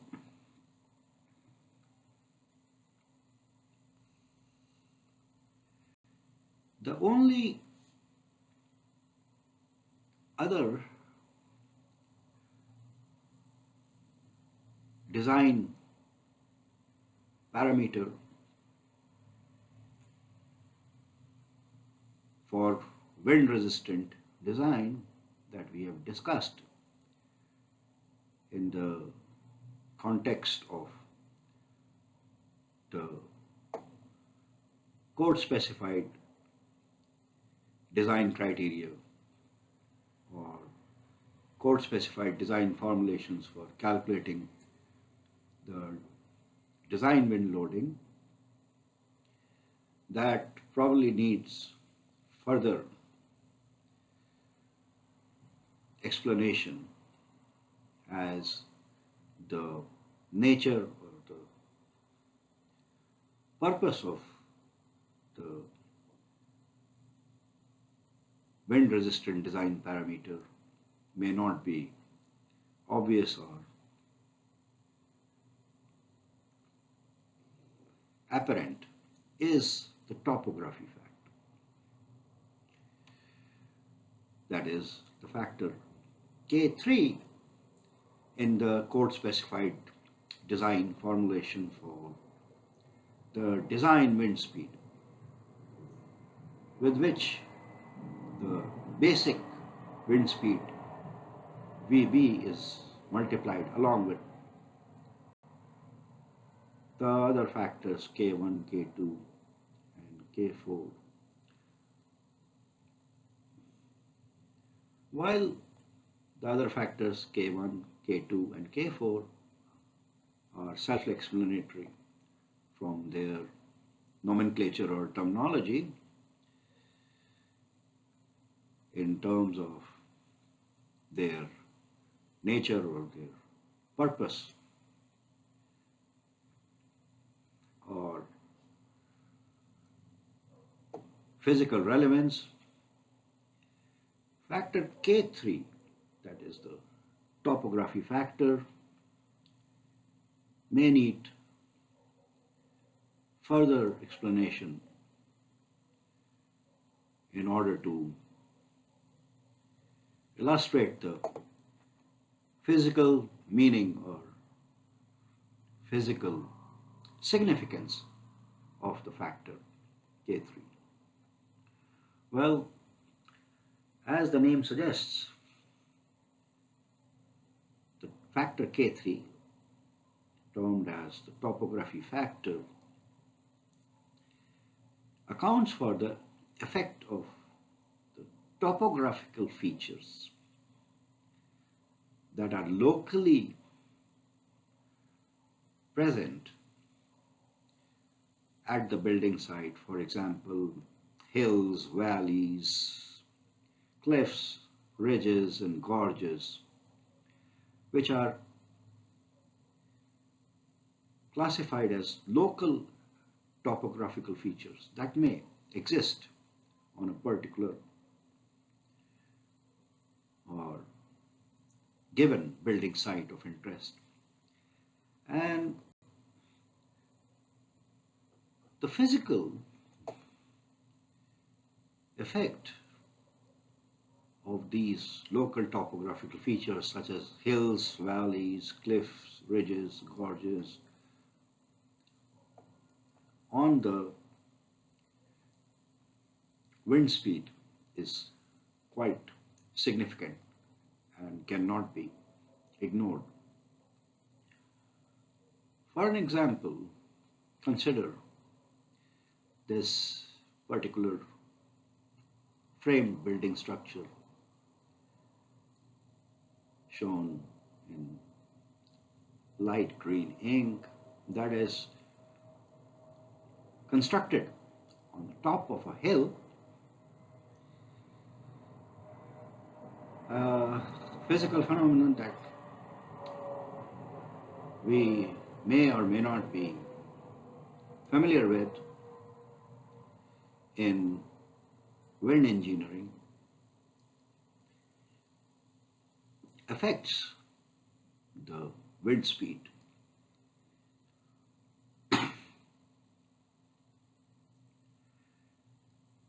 That is incident on this particular building structure located on top of a hill due to the topographical feature, that is the hill. And the physical phenomenon is the acceleration of the wind that is generally observed near the top of the hills as well as cliffs. Another example of a similar physical phenomenon that is generated by local topographical features that can significantly affect the design wind speed.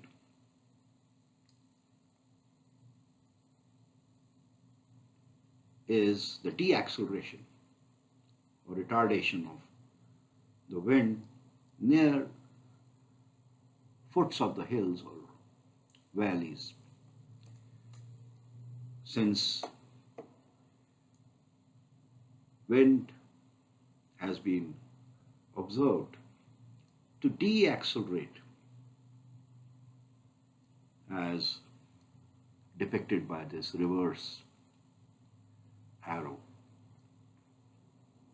near the foot of the hills or valleys. Therefore, such physical phenomena that are observed in wind effects or wind engineering can alter the design wind speed significantly.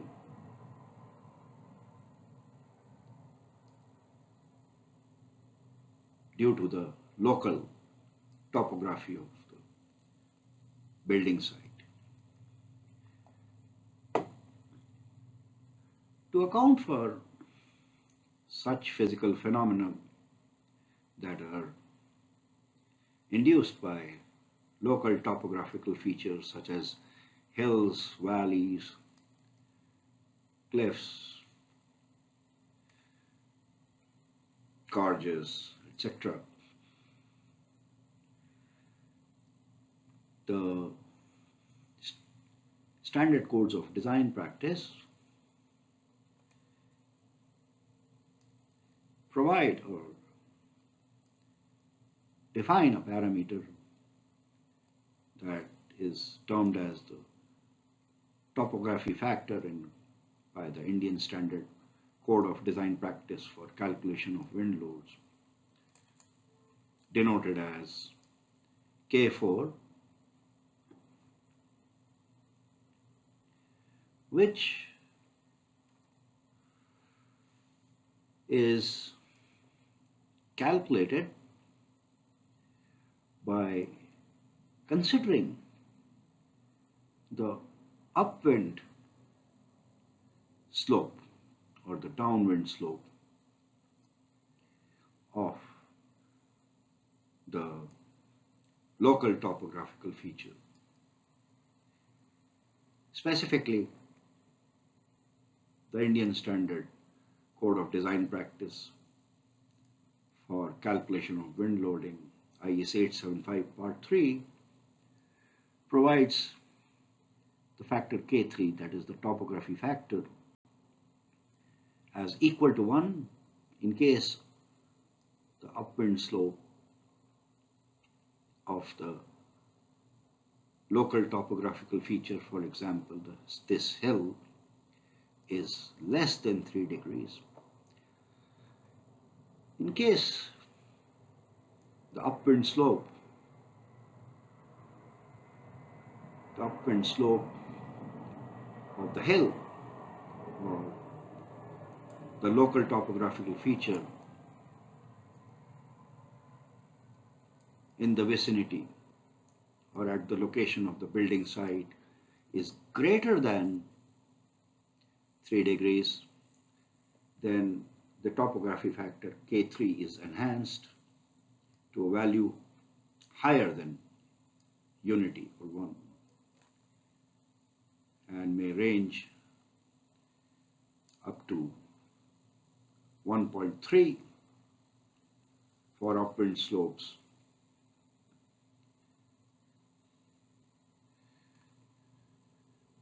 as large as 20 degrees or 25 degrees, depending on the particular standard code or the international code of design practice that is being referred for calculating the design wind speed. In order to account for the reality of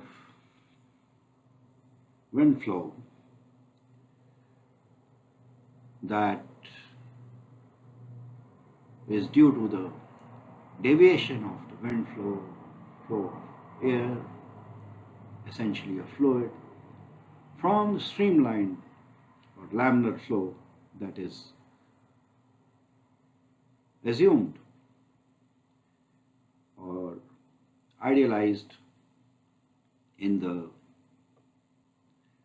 calculation of the drag force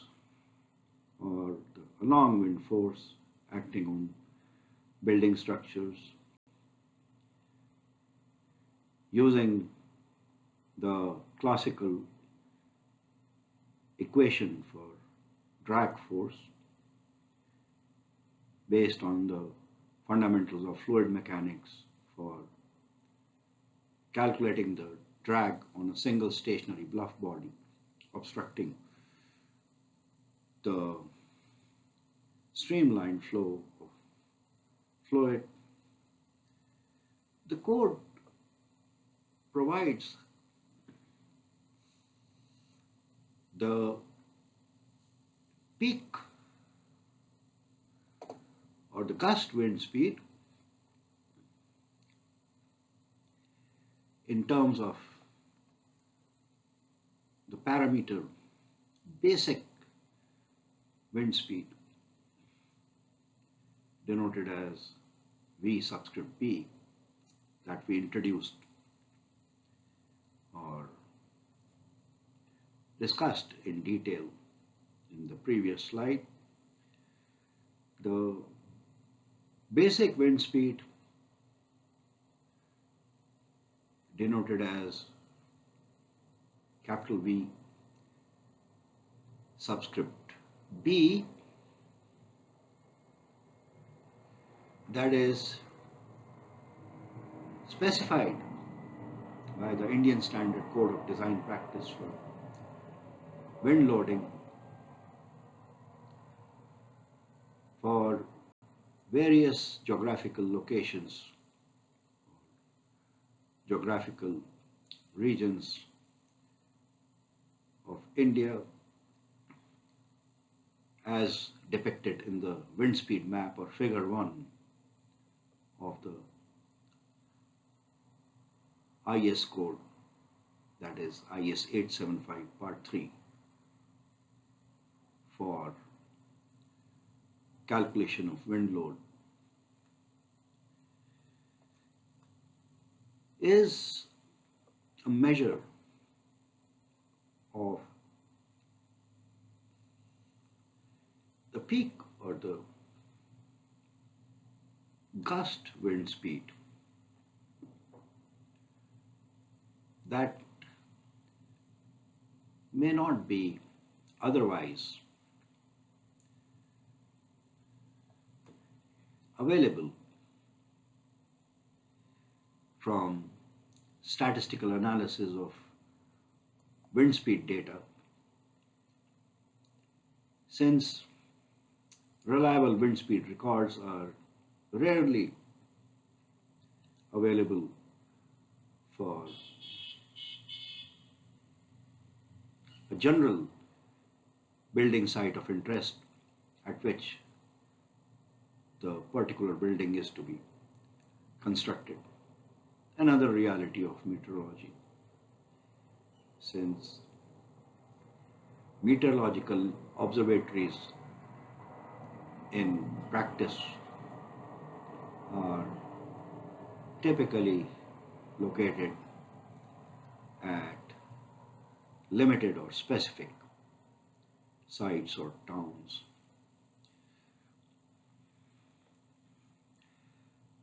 The definition of the basic wind speed summarizes the physical explanation or the physical meaning of the parameter termed as basic wind speed,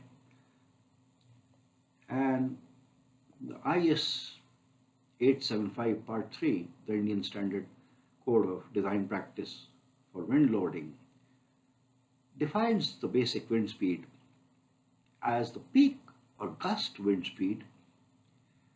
corresponding to a return period of 50 years, that is probability of occurrence of 1 over 50 or 0.02 in any particular year, measured at a reference height of 10 meters above the mean ground level, that is usually the height at which anemometers are installed, in an open terrain, which is the reference terrain category, for which the factor K2 is 1, averaged over a small averaging time interval of 3 seconds in a flat topography. Therefore, we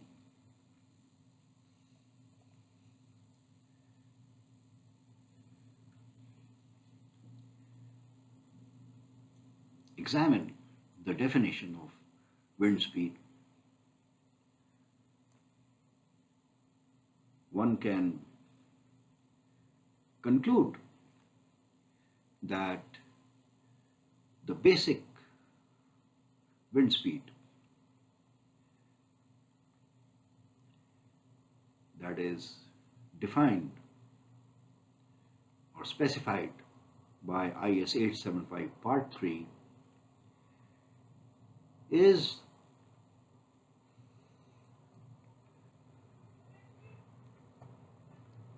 considered as the peak or gust wind speed for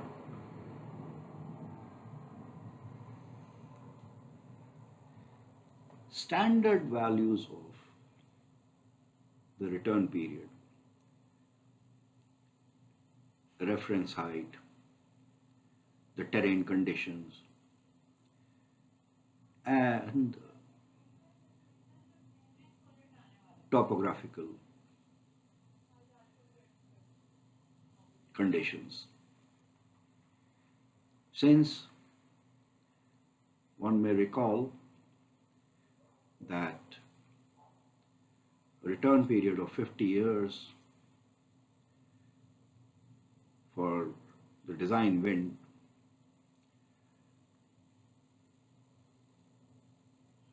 corresponds to the design life of 50 years for a building structure that is generally selected for most building structures and for which the risk or probability factor K1 is 1. The reference height that is considered by IS 875 Part 3 for defining the basic wind speed is 10 meters, which is usually the height above the mean ground level at which the wind speed measuring instruments known as anemometers are installed. Open terrain is the reference for the standard terrain, since the terrain factor K2 is 1 for open terrain conditions, while the small averaging interval of 3 seconds results in the highest rational or the most conservative, reasonable value of the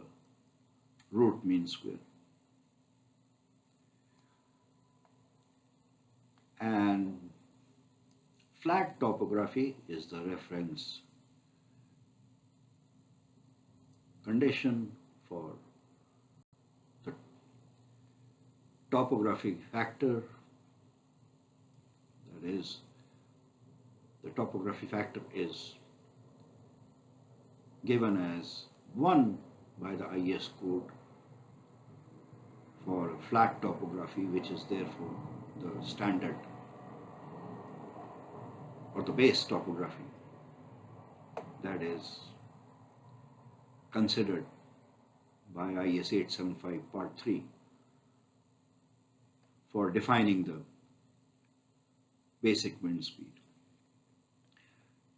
Well, in any case, the premise of our mathematical derivation of the theoretical basis for the code specified design formulations for calculating the wind load is that the theoretical equation or the theoretically derived formulation for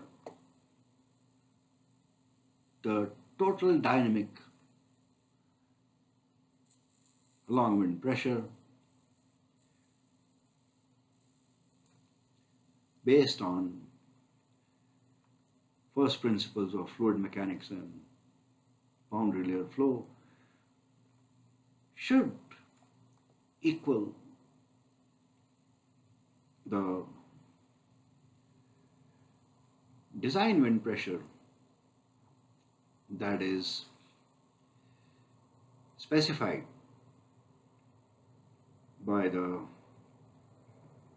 design formulation provided by the Indian Standard Code of Design Practice for calculation of wind load. Therefore, equating the design wind pressure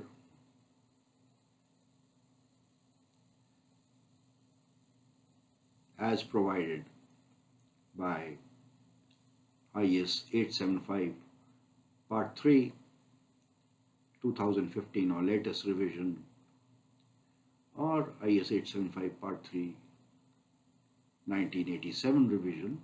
which is the one that is considered here.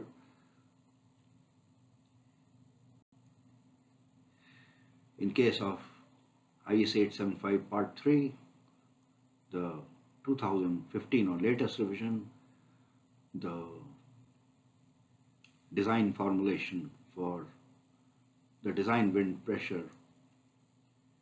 will include or should include another factor, K4, that is the factor accounting for cyclonic winds in the cyclonic region. The reader may include the factor K4 that is considered by the latest revision, that is the 2016 revision of IS 875 Part 3 themselves.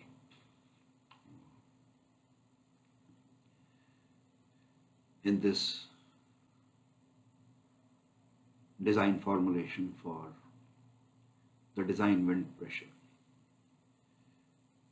in order to update the formulation to the latest revision, that is the 2016 revision of IS 875 Part 3, and equate the design wind pressure that is provided by the design formulation specified by IS 875 Part 3 2016 revision for the design wind pressure to the theoretical equation that was derived in the earlier slides based on the fundamentals of fluid mechanics and concept of boundary layer flow as illustrated, displayed on the left hand side of the equality.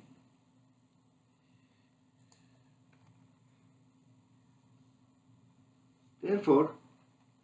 equating the theoretical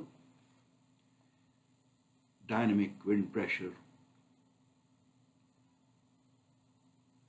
as given by the theoretical equation based on first principles of fluid mechanics and boundary layer flow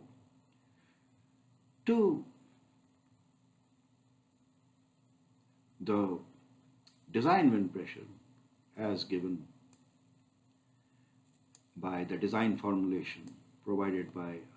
IS 875 Part 3 2015 revision, one can solve for the theoretical or the analytical formulation or relationship that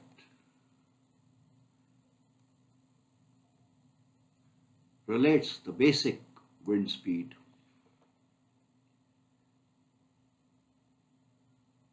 defined by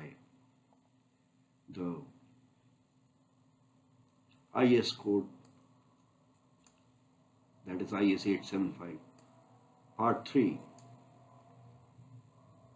to the other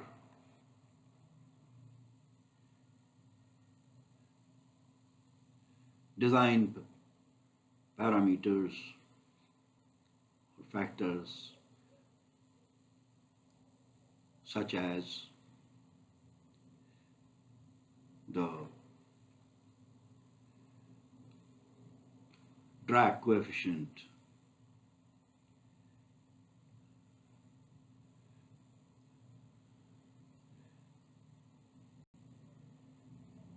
the factors K1, K2, K3 and K4 that should be included in this formulation in the square parenthesis prior to solving for the basic wind speed.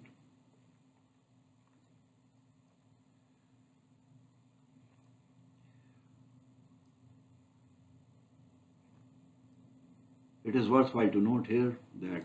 rearranging the terms in this equality, the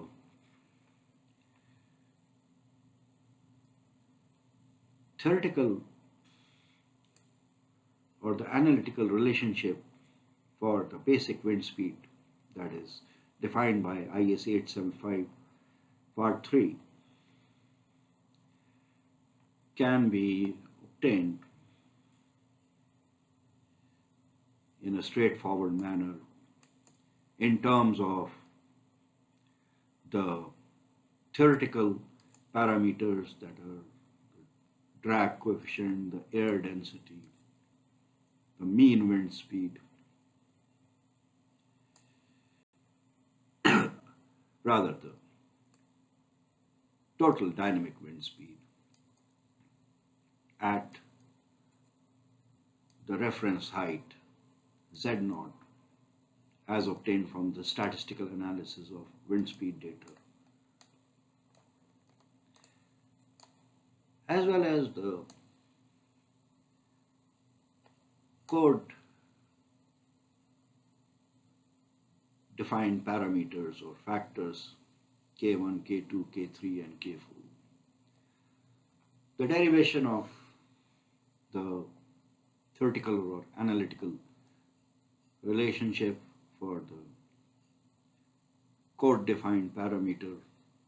termed as basic wind speed, denoted as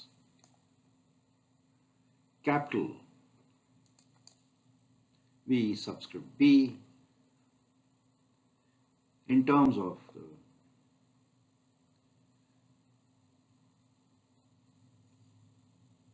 theoretical parameters, which are the drag coefficient, the air density, the total dynamic wind speed, or the peak dynamic wind speed, the reference height,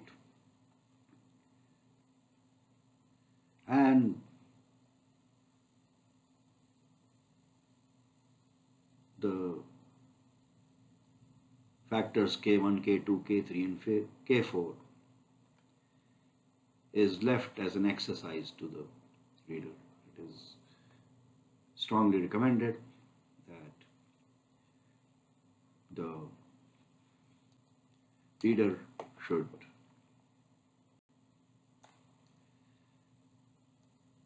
solve this equation obtained by equating the theoretical value for the total dynamic wind pressure to the design value of the design wind pressure as provided by IS 875 part 3.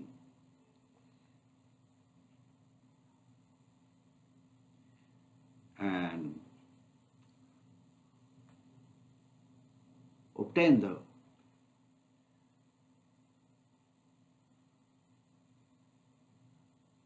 analytical formulation for the basic wind speed. A simple exercise that involves straightforward rearrangement of terms in the given equation.